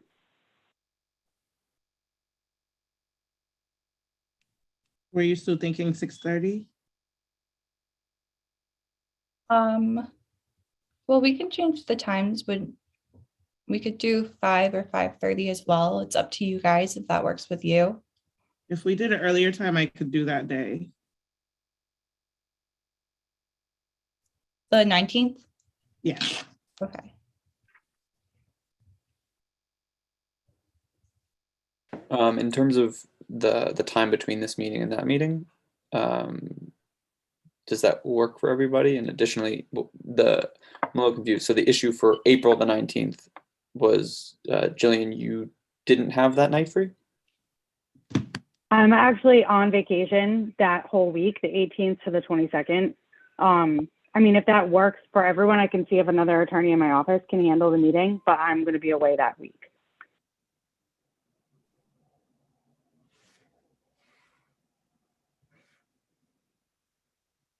We could, I mean, if you wanted to stick to like keep it in April, we could do like April 7th because that's also a Thursday. It's not a hearing day. And then that's like 6 weeks earlier.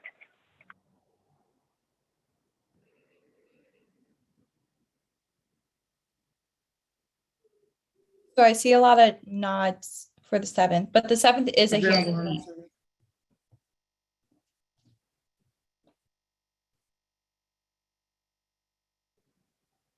Either way is fine with me.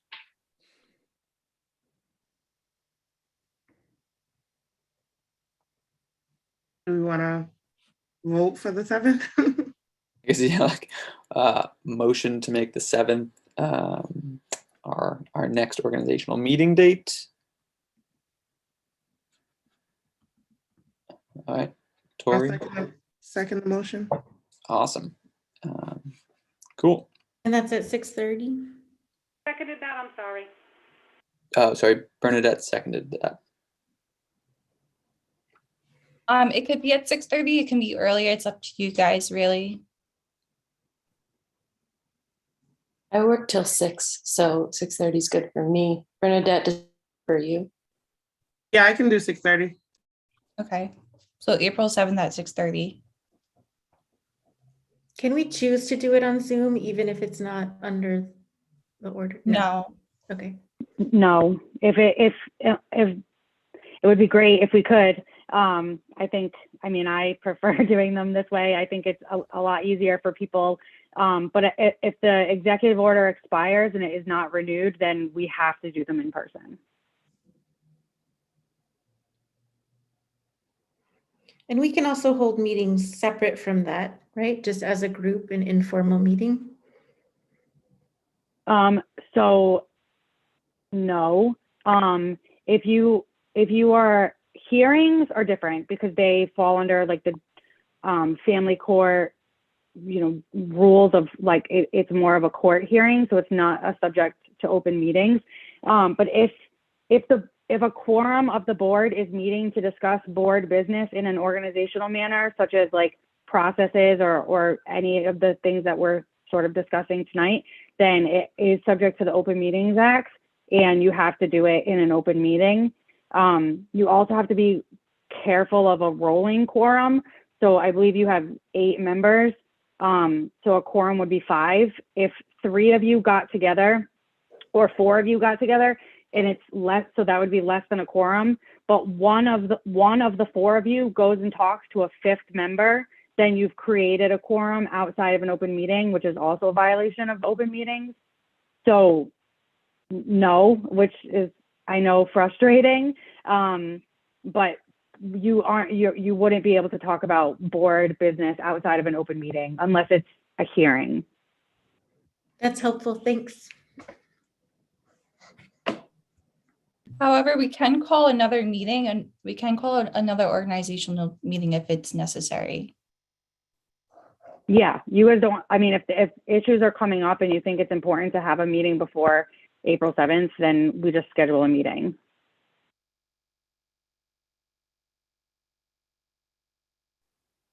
I'm sorry, is someone like taking meeting notes such that I think Inez had to drop off, if I'm correct?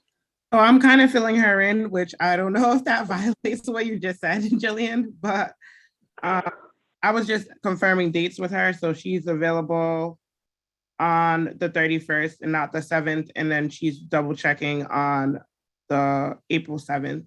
And she said she's happy to accept the vice chair position, and she apologizes that she's not on the meeting. She can't get her internet back up.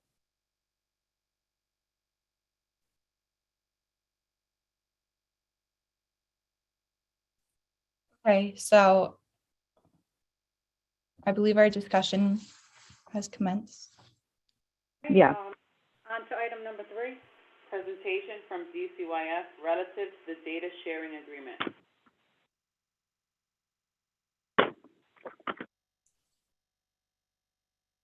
YF going to make a presentation? Yep, Larome and Toby are up. Okay, well, welcome. We'll do a quick introduction so you'll know who's on the line. You'll hear from myself, Larome Myrick. I'm the Executive Director at DCYF, oversee Juvenile Justice Division. And we also have Dr. Toby Ayers with us. She's present. She'll be, well, she introduced herself. I don't need to introduce her. Sorry, Toby. That's all right.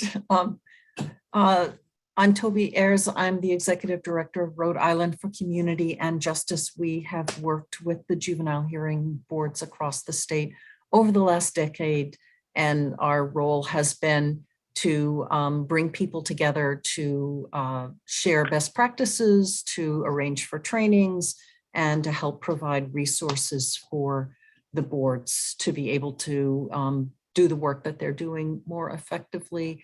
And that is, that's why we're talking about the data sharing agreement tonight. And I know Jane and Deb are going to jump in and talk about the actual data sharing agreement itself. But I had shared a resources for JHBs, which gives you a sense of the idea behind the data collection and the urban JHB project itself. And I don't know if that can be, if I can share screen or if that can be shared. Share the screen, Toby. I can share the screen? Okay, great.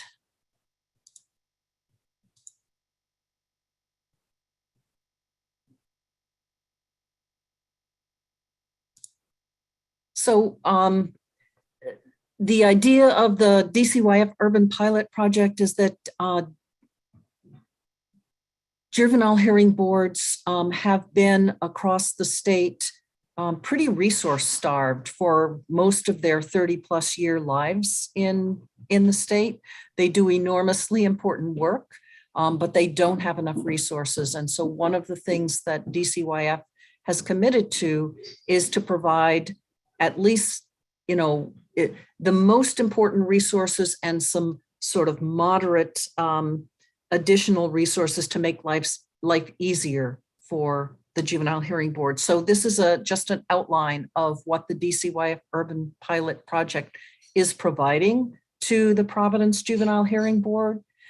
And in response to that, or in exchange for that, DCYF is asking for some data collection that is reliable and valid data collection. The idea is that if the DCYF can support juvenile hearing boards in ways that really matter, that help you make a difference, and you can demonstrate that it works, then we can over time build that support into the system so that JHBs won't be as resource starved as they've been in the past. So just really quickly, one of the things you'll see at the hearings that you've already seen, I hope and expect, is that there is a mental health professional sitting in the hearing to provide on-site immediate referrals for mental health, behavioral health, substance abuse support for the child and the family. They'll consult with the board as you have questions for them, and they can do a special warm handoff referral to the FCCP. So that's something that juvenile hearing boards had asked for literally years before the last few years, when DCYF made it possible within the contracts for the mental health professionals to be able to do this. That's probably the biggest thing. There are pre-hearing assessments, just brief 15-minute assessments with the child that will help, once we get this in place, that will help you understand more about the young person coming to you. In most juvenile hearing boards, what you get before you meet the child is a copy of the arrest record. An arrest record is not a child. It is not a good description of who that child is. So here are assessments like a Clifton Strengths and a developmental assets profile, so that you know something fundamental and important about that youth before you sit with them, they and their family. Each juvenile hearing board also has a small amount of money per child for program costs. Maybe you have a child who was arrested for driving without a license, and the reason they're driving without a license is because they have not taken a driver's ed course and gotten their license. This project will pay for the driver's ed course, the driver's ed book, and you make sure that they get their license. Interpreters, most juvenile hearing boards have members who can interpret in the most common languages, but you may have a youth and family come to you where an interpreter is needed, and we can arrange for that support as well, because that's really, really necessary. Little things like supplies, a Zoom license if you do have virtual hearings, a computer, again, if you do have virtual hearings. We did have an intern working with us, Sarsha, who was the person who really helped work with Mackenzie and work with Providence and the City Council and the police department to try to push the Providence Juvenile Hearing Board forward, and she's in large measure the reason that we're here today. Outreach and marketing materials in English and Spanish and potentially other languages to inform parents and community. And finally, training in restorative practice, new member orientations, and all of that. So that is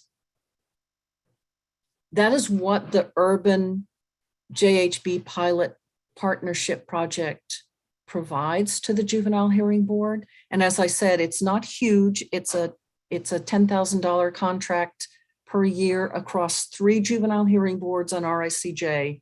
So it's a small amount of money, but it can really, really be helpful in the work that you do with a child and their family, and really make you much more effective as a juvenile hearing board than without those kinds of resources.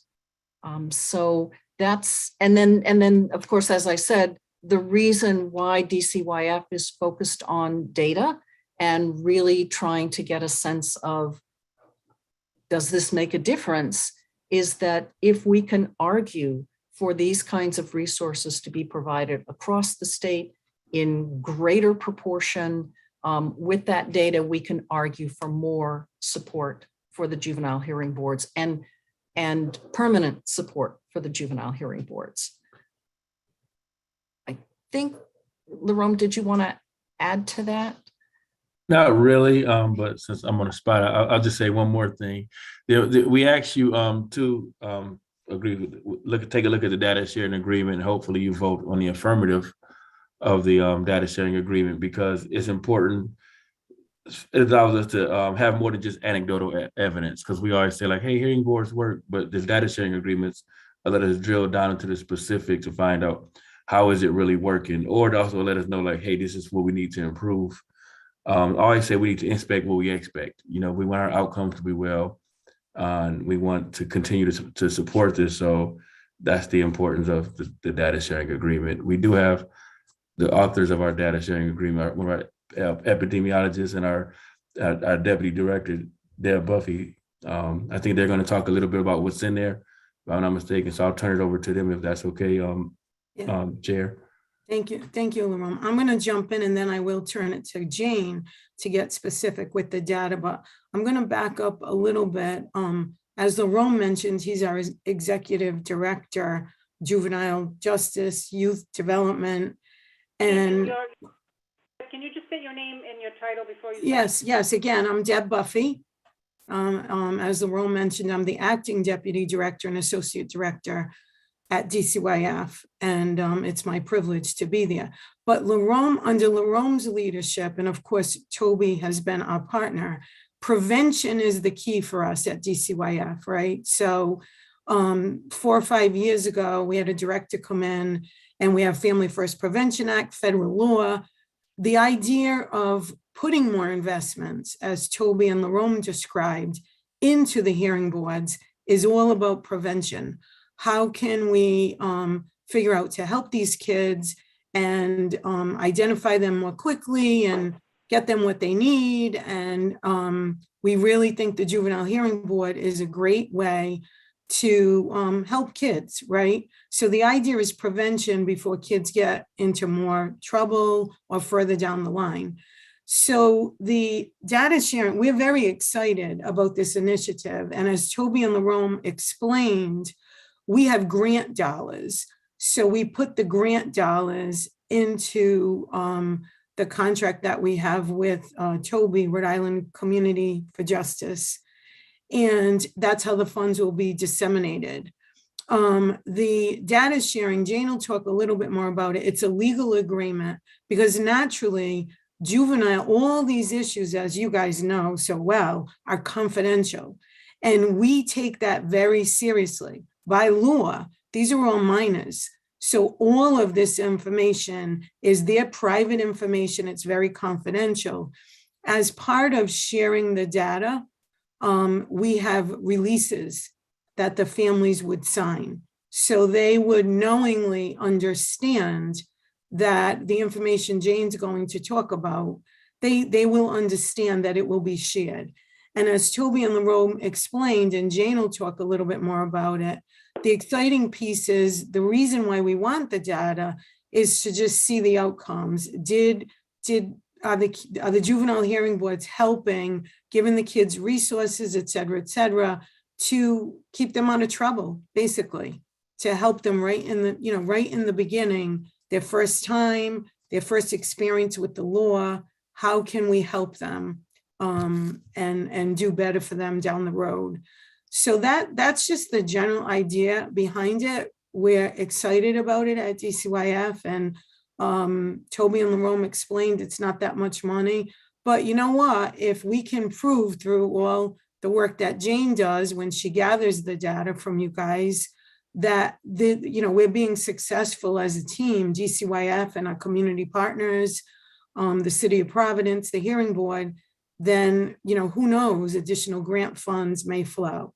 So with that, if it's okay, I'll turn it over to Jane and she'll just talk a little bit more specifically about the data. Hi, so I'm Jane Pellegrin. I'm a public health epidemiologist at DCYF.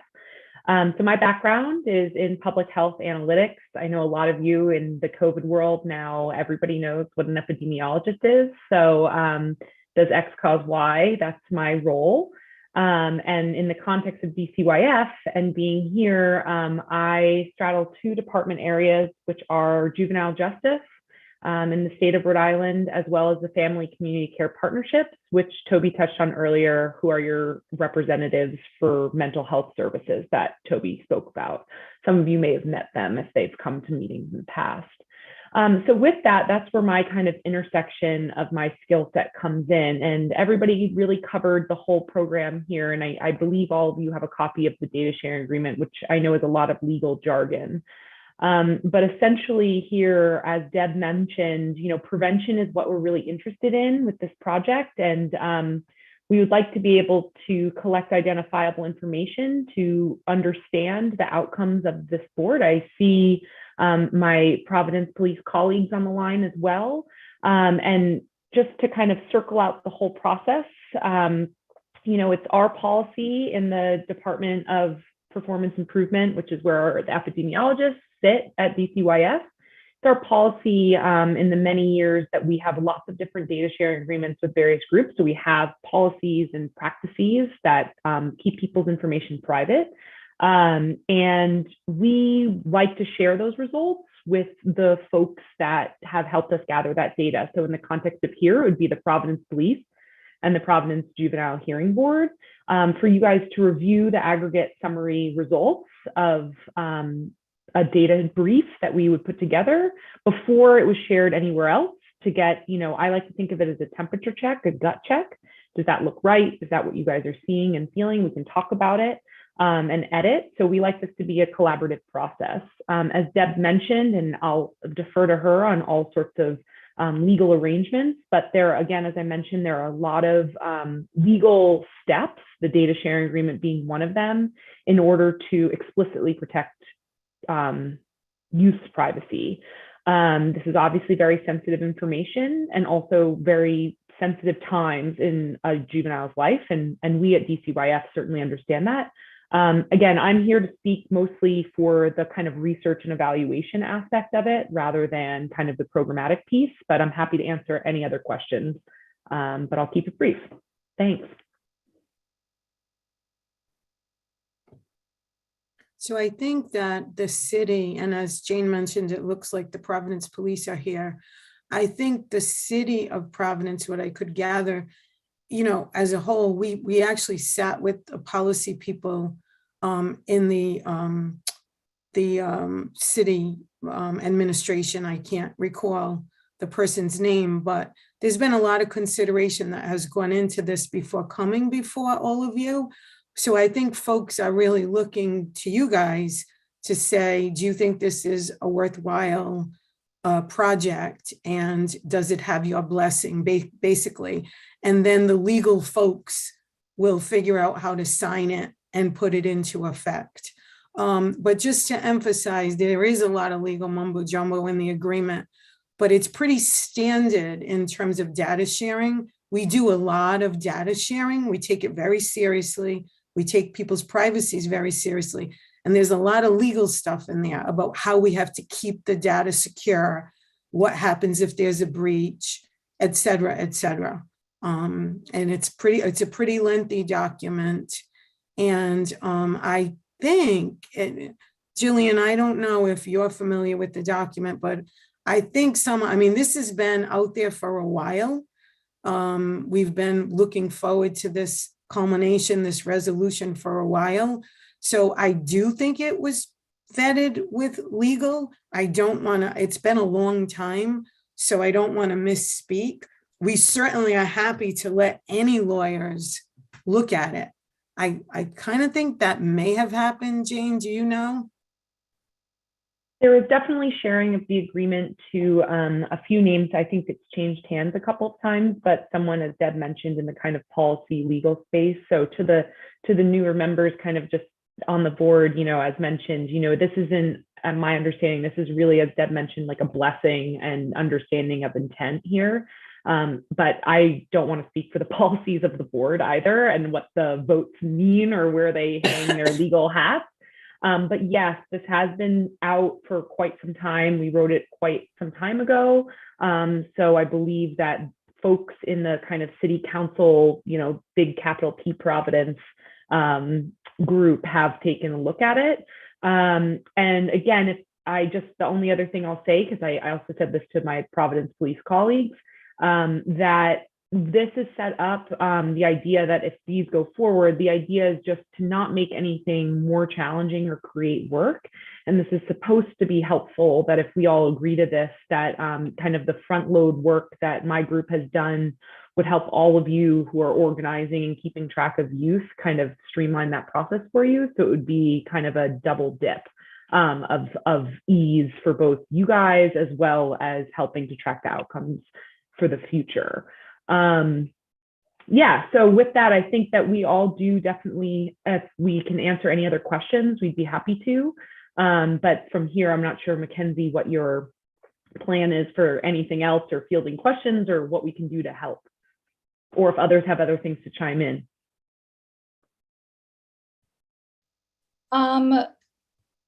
Well, if anyone has any questions, they're more than welcome to ask you. But if we don't, oh, Adam has a question. I was just going to ask, in terms of your comments about a release being signed by the families. So this is a consenting into allowing the minors' information to be shared. Yes. And this would take place via essentially our hearing. They would sign it at that contact in the evening. So yes, I will, Jane. Okay. There'd be two contacts, and this is the part where this is above my expertise, but there's two places of data information capture for which this data sharing agreement is discussing, which I think would require some amount of either one giant consent or two baby consents, not baby being any less serious, just smaller in size. And one would be at the contact of the police, right? So when the detectives make the referral to the JHB, there would be a consenting process there. And then there would be a consenting process, if needed, at the point of JHB hearing.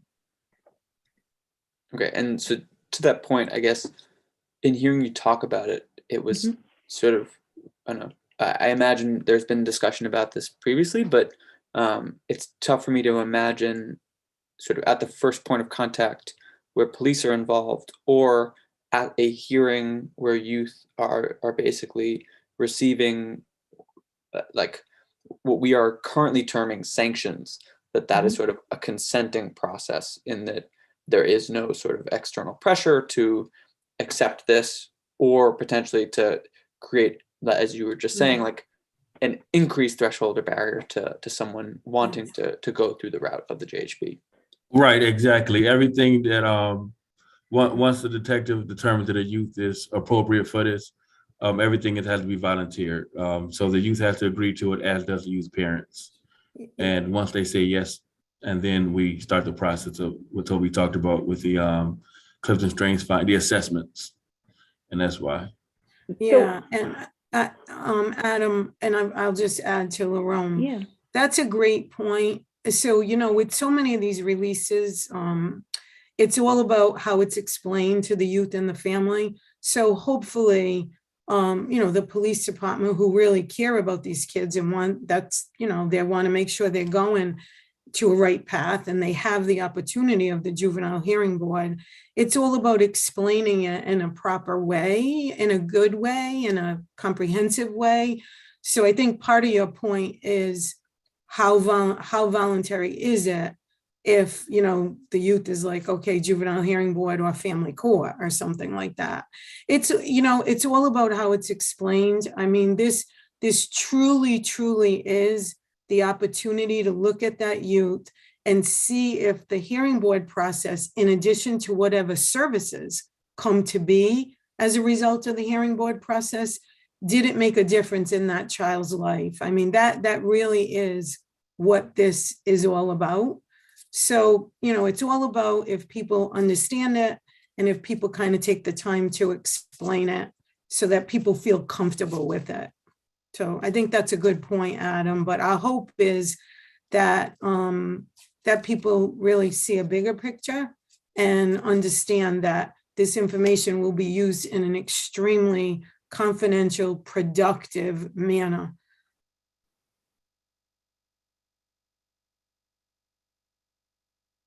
I have a question. So the child can go to the juvenile hearing board, but they can say no to this?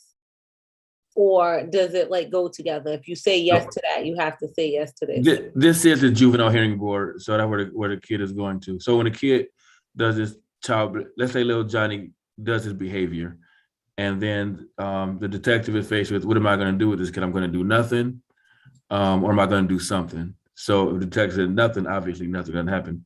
But one of the somethings can be, I can take this kid to court or to the training school. You know, once you do that, then the training school is kind of one of the further ends of the juvenile justice system, but it can say to court in hopes of in hopes of a diversion program. But the other option is say, like, we don't even want to put the kid in front of a diversion program or a court, because outcomes still could be a lot worse than the kid who doesn't. So this is where we place the kid into the juvenile hearing board. Say, let's try a juvenile hearing board. And if we will, so we'll say, kid, hey, here's an option. Do you want to go to the juvenile hearing board? We explain what it is. The kid and the parent says yes, and then they're involved in the juvenile hearing board process. Now, to get a juvenile hearing board is not an instant get out of jail free card, because if you don't abide by the sanctions, then your court can be referred back to the formalized court system. No, I know that. I meant in the aspect of you know, like volunteering for their data to be used. Yeah. Like, because I understand how you're explaining it, and I get it, but I'm just thinking, like, as a parent, and in that moment, would they be thinking like, oh, if I don't agree to this, then I don't do this, like, you know, even though you don't explain it like that, but someone is easily to mistake. And then the next question was, so Detective Ramos is going to be presenting the idea or trying to get the consent there, and then at the juvenile hearing board, we would be doing that part?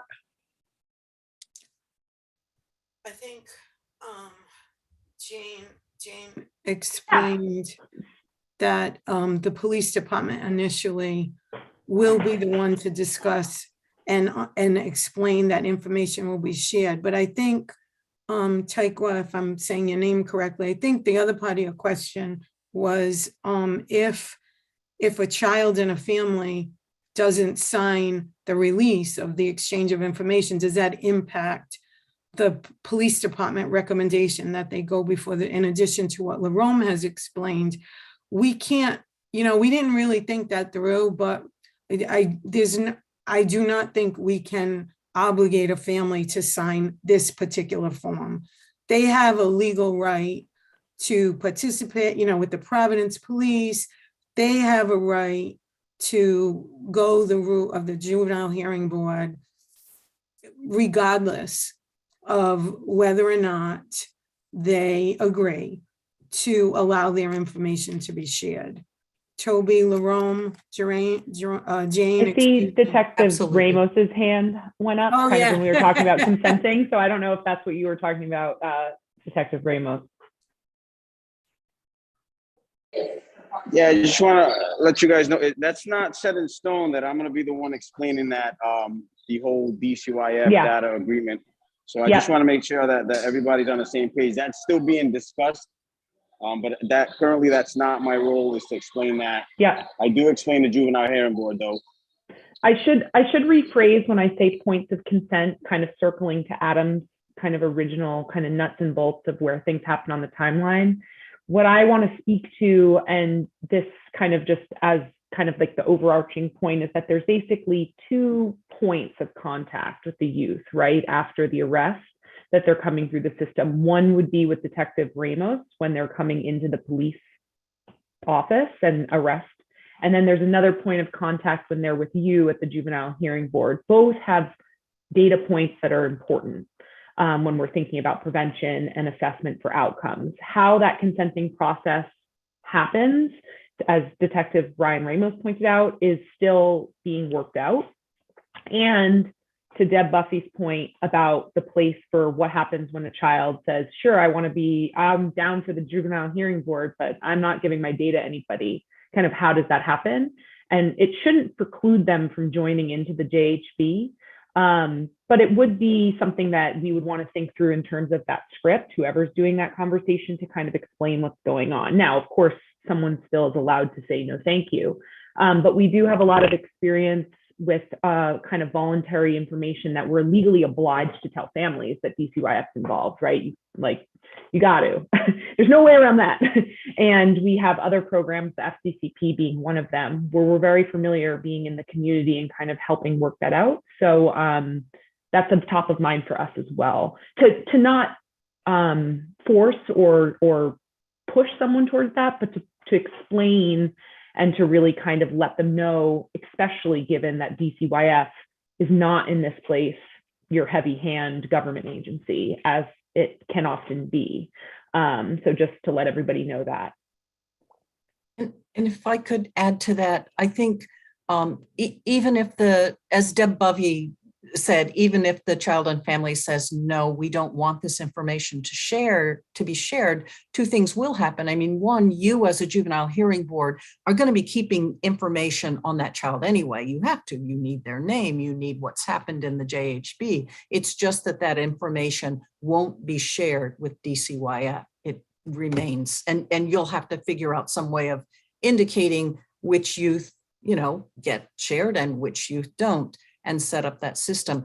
But I think the more important point is that it does not preclude them from getting any of these resources. If that child has driven without a license and they don't want their information shared, they still can have that driver's ed course if that's what you think they should have. They should have whatever you think is best for them and their family, as a sanction, as an assignment.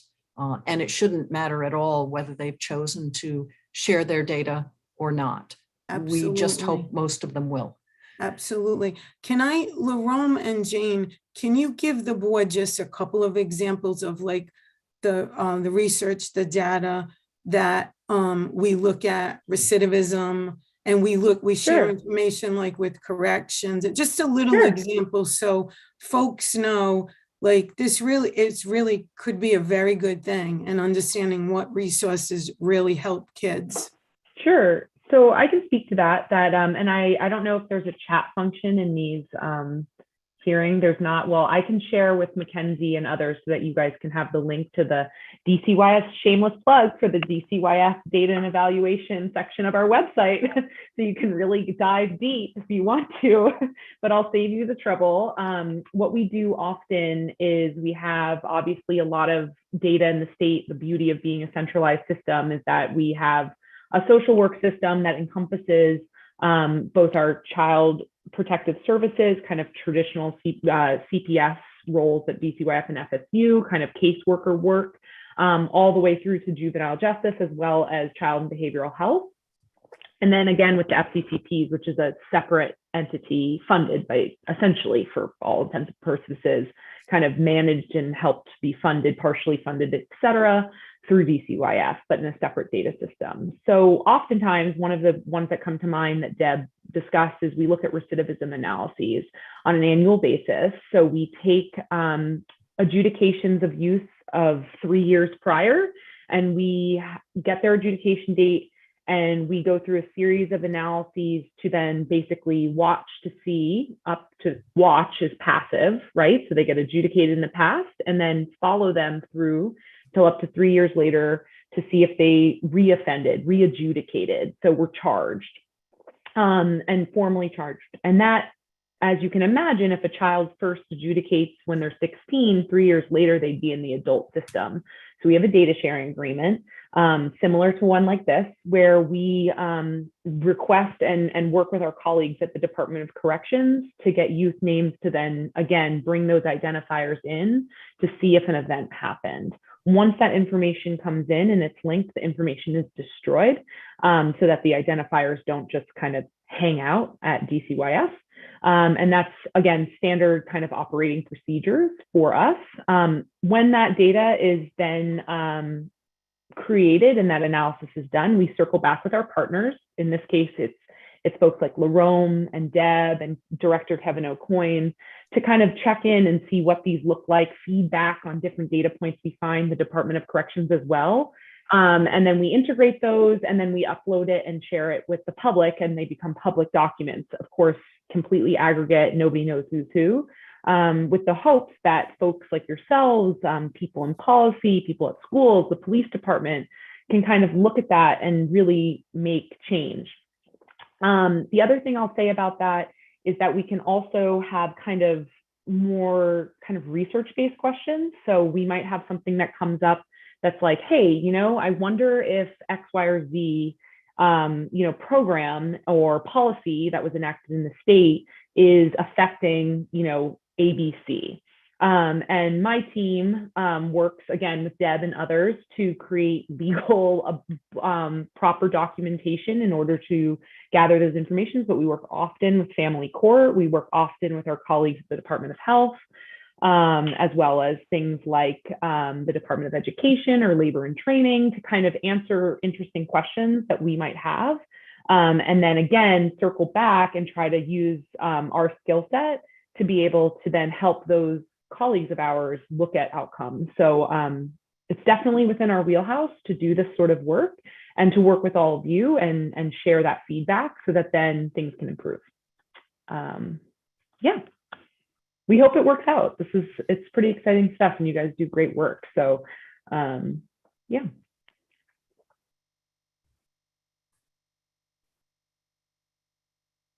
And again, I'll share that link because I mean, hey, somebody might really want to go dive deep on, you know, 10-page long recidivism reports that are happily on your Department of Children, Youth and Families website. But no pressure.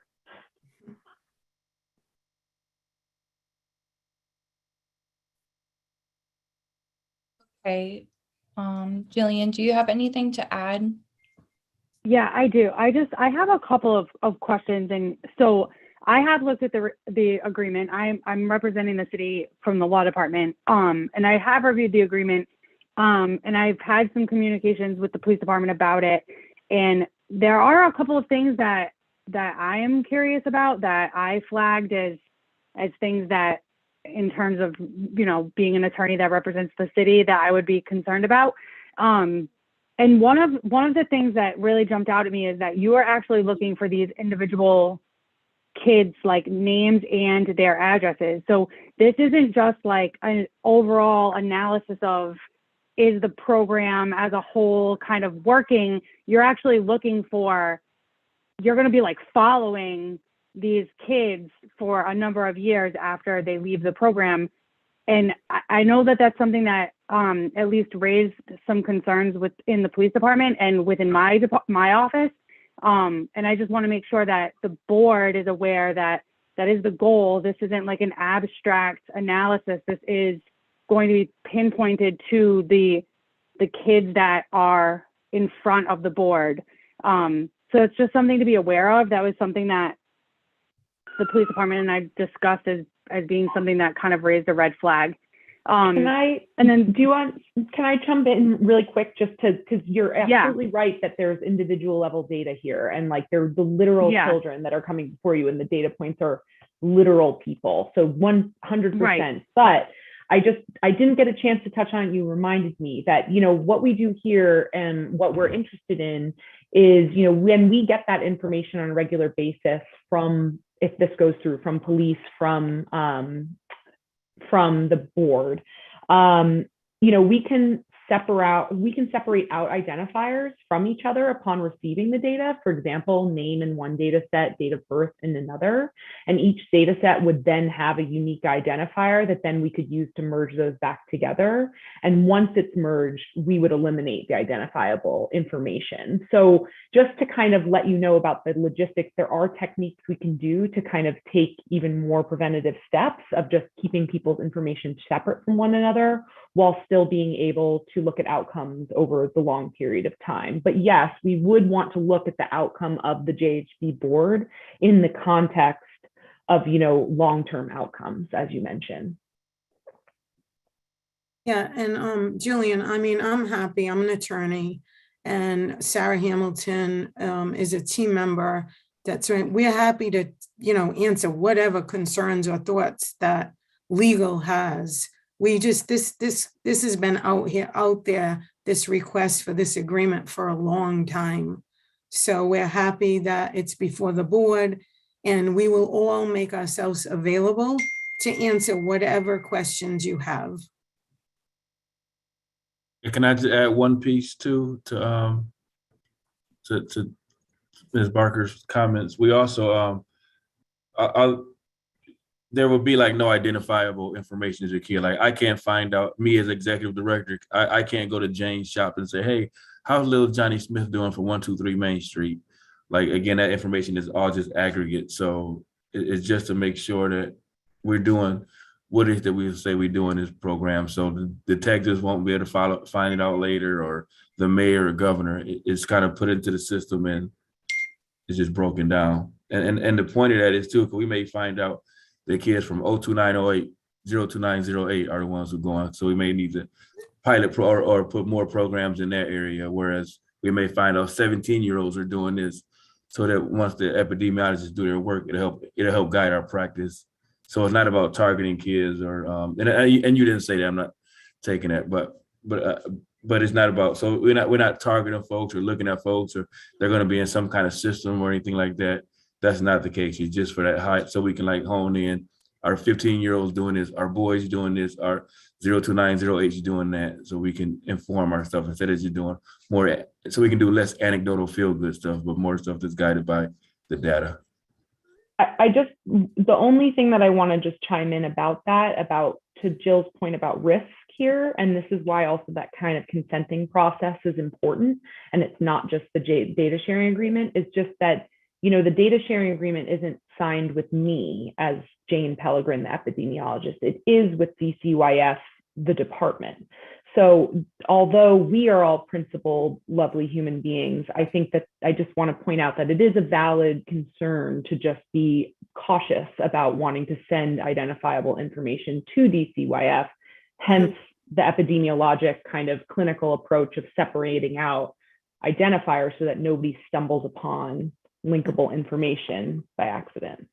Yeah, but the lawyers who are reviewing this lengthy document, there's point people, there's processes, there's a lot of stuff in the agreement to protect, you know, concerns. But you're right to raise these questions, and we appreciate it. I'm just happy to continue to answer them. Would it impact the goal of this agreement if we gave you all of the information that you're asking for, but didn't give you names and addresses? Like if we gave you, you know, zip codes and even dates of birth, so you can see like years of birth or something like that. But like if we gave you everything except the person's name and their address, you know, I guess I want to know what the importance of having an individual's name and their address is. Good question. So from the research perspective, name and date of birth, as I mentioned, are the two items that would allow me being the epidemiologist representing DCYF, being able to kind of work with these data sets and look at the overall juvenile justice system. And you need their names and date of birth in order to look at the JHV holistically within a greater system. Address is certainly something that from a research perspective is not necessary for us. And that's the part where the list out of all at the end of the, sorry to get into the weeds of the document, but the ends of the SOP, there's a list of variables. To Deb's point about kind of if there's flags or issues that arise about different data points that you're not comfortable with as a board member, you know, we're happy to kind of ping pong those back and forth. And that's common whenever we're looking at data sharing agreements. But name and date of birth from a research perspective would be a necessary item.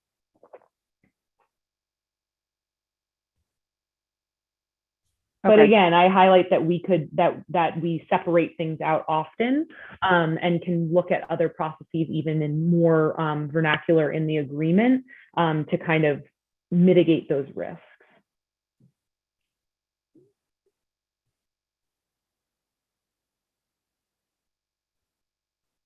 And as for tonight, this is just a presentation. We don't have to have a motion to vote for this, correct? No. All right, awesome. And as mentioned, I know that this is, as Deb mentioned, this has been going on, I think, for quite some time. So I'm happy to present and happy to make myself available. I know you guys were talking a lot about how meetings happen on such, like, there are a lot of working professionals, so happen at longer intervals. And there's rules around open meetings and of such that we're happy to work with. But if we are allowed at all to discuss kind of the nitty gritty of the documents, or Jill, if there's things that you have in your legal department that are particular line items of interest, I'm more than happy, and I know Deb is as well as Sarah Hamilton, to go really line by line with comments and things of that nature as you all see fit. Yeah, I know there's a lot of rules around the kind of quorums, as you guys mentioned, so I don't want to speak out of turn, but happy to make myself available. Yeah, I mean, from my perspective, ultimately, it falls to the board as to whether or not the board wants to engage in this agreement. So I think from what my goal tonight was just to kind of highlight the things that concerned me and the things that I would, I guess, want the board to know that are in there. Obviously, the board has to give me the authority to do or negotiate in any way. But just the fact of, I guess, the giving the names and addresses was something that I wanted to question and make sure that everybody was on the same page and totally understood. And then the only other thing from a legal perspective that I was concerned about is that there is a provision for DCYF to be able to terminate the agreement, but it's not like a reciprocal thing. So like the juvenile hearing board could not at some point decide to terminate the agreement. And that's just something that if the board were to that, Jillian. Yeah, to take any, that. but I'm letting the board know though, because they have to tell me that that's okay. So, yeah, no. Or that's something that they would want me to do. Well, no, I understand, but this is all good, but we haven't really been able to have a dialogue, a comprehensive dialogue with legal. And it's funny because I was rereading the agreement today and I thought to myself, we should include a mutual termination clause. So that would be no trouble. That would be no trouble at all. You have to keep in mind, we start out with the type of data sharing agreement that we use with many, many entities. And then when folks take a look at it, we can have a back and forth. Some things we are amenable to change, some things, couldn't change, but that is definitely one that we could, if that makes folks feel better, we could do the mutual termination if things are not working out. That's not a problem. May I ask a question, if that's okay? I suppose that's not the usual, but I guess my thought is just about, as you mentioned, the board gives you the legal authority to make these changes or indicate what is of interest. So I am given Chairperson Adams' comment about not voting tonight and understand it's a ton of information thrown at all of you. I'm just curious what the next steps might be or look like, or if you guys aren't sure. Well, for me, I feel like I need more information. Like, this is just the first I'm hearing about it, and there's a lot of people saying a lot of different things all at one time after we already previously talked about something else. When I came to the meeting, I was under the impression that we were going to talk about the JHB and the vice president and I didn't know we was going to talk about this. So there's like some little specifics. Like Jillian said, she said we had to give her the okay to like read through, and then I would like to read through too, just for my own self, because I'm hearing everyone talk, but like I said, it's 7:30, 8 o'clock. Like, there's a lot went on in my day. So for me to like make that choice right now, it would be like, it's not good for me, but totally understand. Yep, all good. It's all good. I guess all I mean is also anything in regards to anybody who needs to I don't want to do anything that's out of step of the city council, charter and all these items. But if anybody needs us to share these documents with folks, or I know Mackenzie, you have these as well, whatever we can make ourselves available to answer those kind of nitty gritty questions as they arise, we're happy to do that. And I know Deb and I aren't bound by the rules of that nature, but I guess, Mackenzie, is it best for us to wait to hear back from you and Jill once folks get to read through it, or how can we help? I think that would work best if we let the board read through it and ask the questions that they have for Jill and I, and we can all reconvene and then we can discuss it again. If we need to discuss it again, we can discuss it again, and then hopefully we can vote on it. I think maybe that's something that we should plan for. I know it's a little ways out and it's in May, but maybe we should plan to do this during the next organizational meeting, unless you guys would like to hold, unless the board would like to hold another meeting sooner. Sorry, you just said May? I thought we agreed at April 7th. Oh, I'm sorry. Yes, April 7th. I'm sorry. No worries. Yeah, and the only other thing to clarify, the legal department can contact legal anytime, anyway, anyhow. Jane's being very respectful of all the other protocols, but you can always funnel, we can send the documents, you guys can all read them. You can ask whatever questions of legal on the city side, and Jillian or whoever can reach out to us anytime. Lawyer to lawyer, there's really no rules that it's not like the open meetings that Jillian explained. So she can contact me anytime. And you guys, you ask really great questions. So whatever, as Jane said, whatever we can do to give you more information so that you can make a decision, that would be great. I guess one last logistical thought, just because we weren't sure, and all those same things we extended, I know Detective Ramos, you know this as I talked to you the other day, but same goes to you. Any questions that arise, feel free. But when ultimately the decision is made, is it funneled to the point of when this board decides on the data sharing agreement, then that will apply to everybody, or will it just apply to the JHB data? I guess we don't know. Can I ask what you mean by apply to everybody or apply to just JHB data? Do you mean juveniles that aren't in front of the board? Oh, I guess I don't. Sorry. I guess I mean the Providence police. So the legal part of the whole arrangement, does it all funnel to your group at your office, or is there a separate pathway? Yeah, it would all okay, it would all great. go through yep, yeah. It would all go through me and this board and my office. Yeah. Okay, perfect. Yeah. Thank you.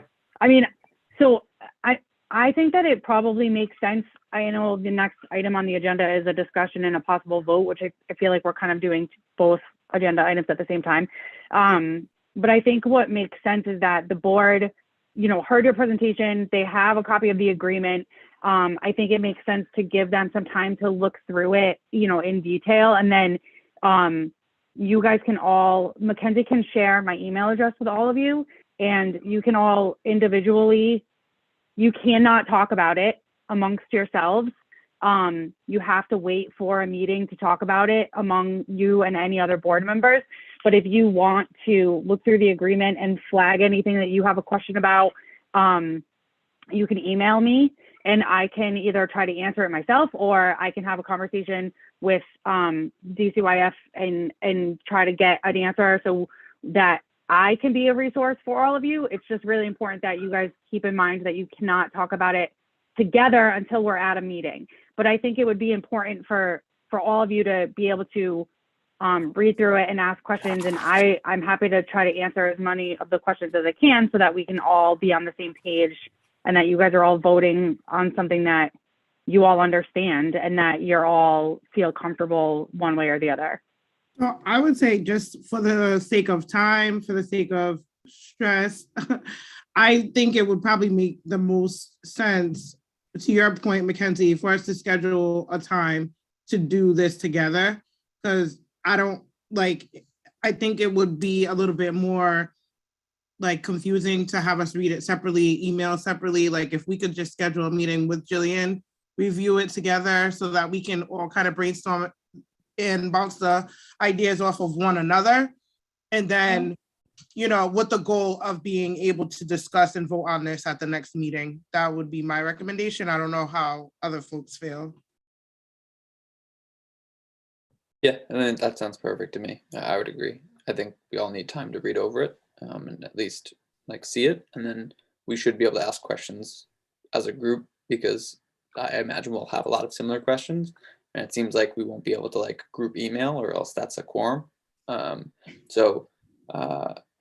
I entirely agree, Bernadette. I think that makes the most sense, and we can, I guess, it isn't against our sort of quorum rules to schedule a meeting over email sooner than the next organizational meeting, correct?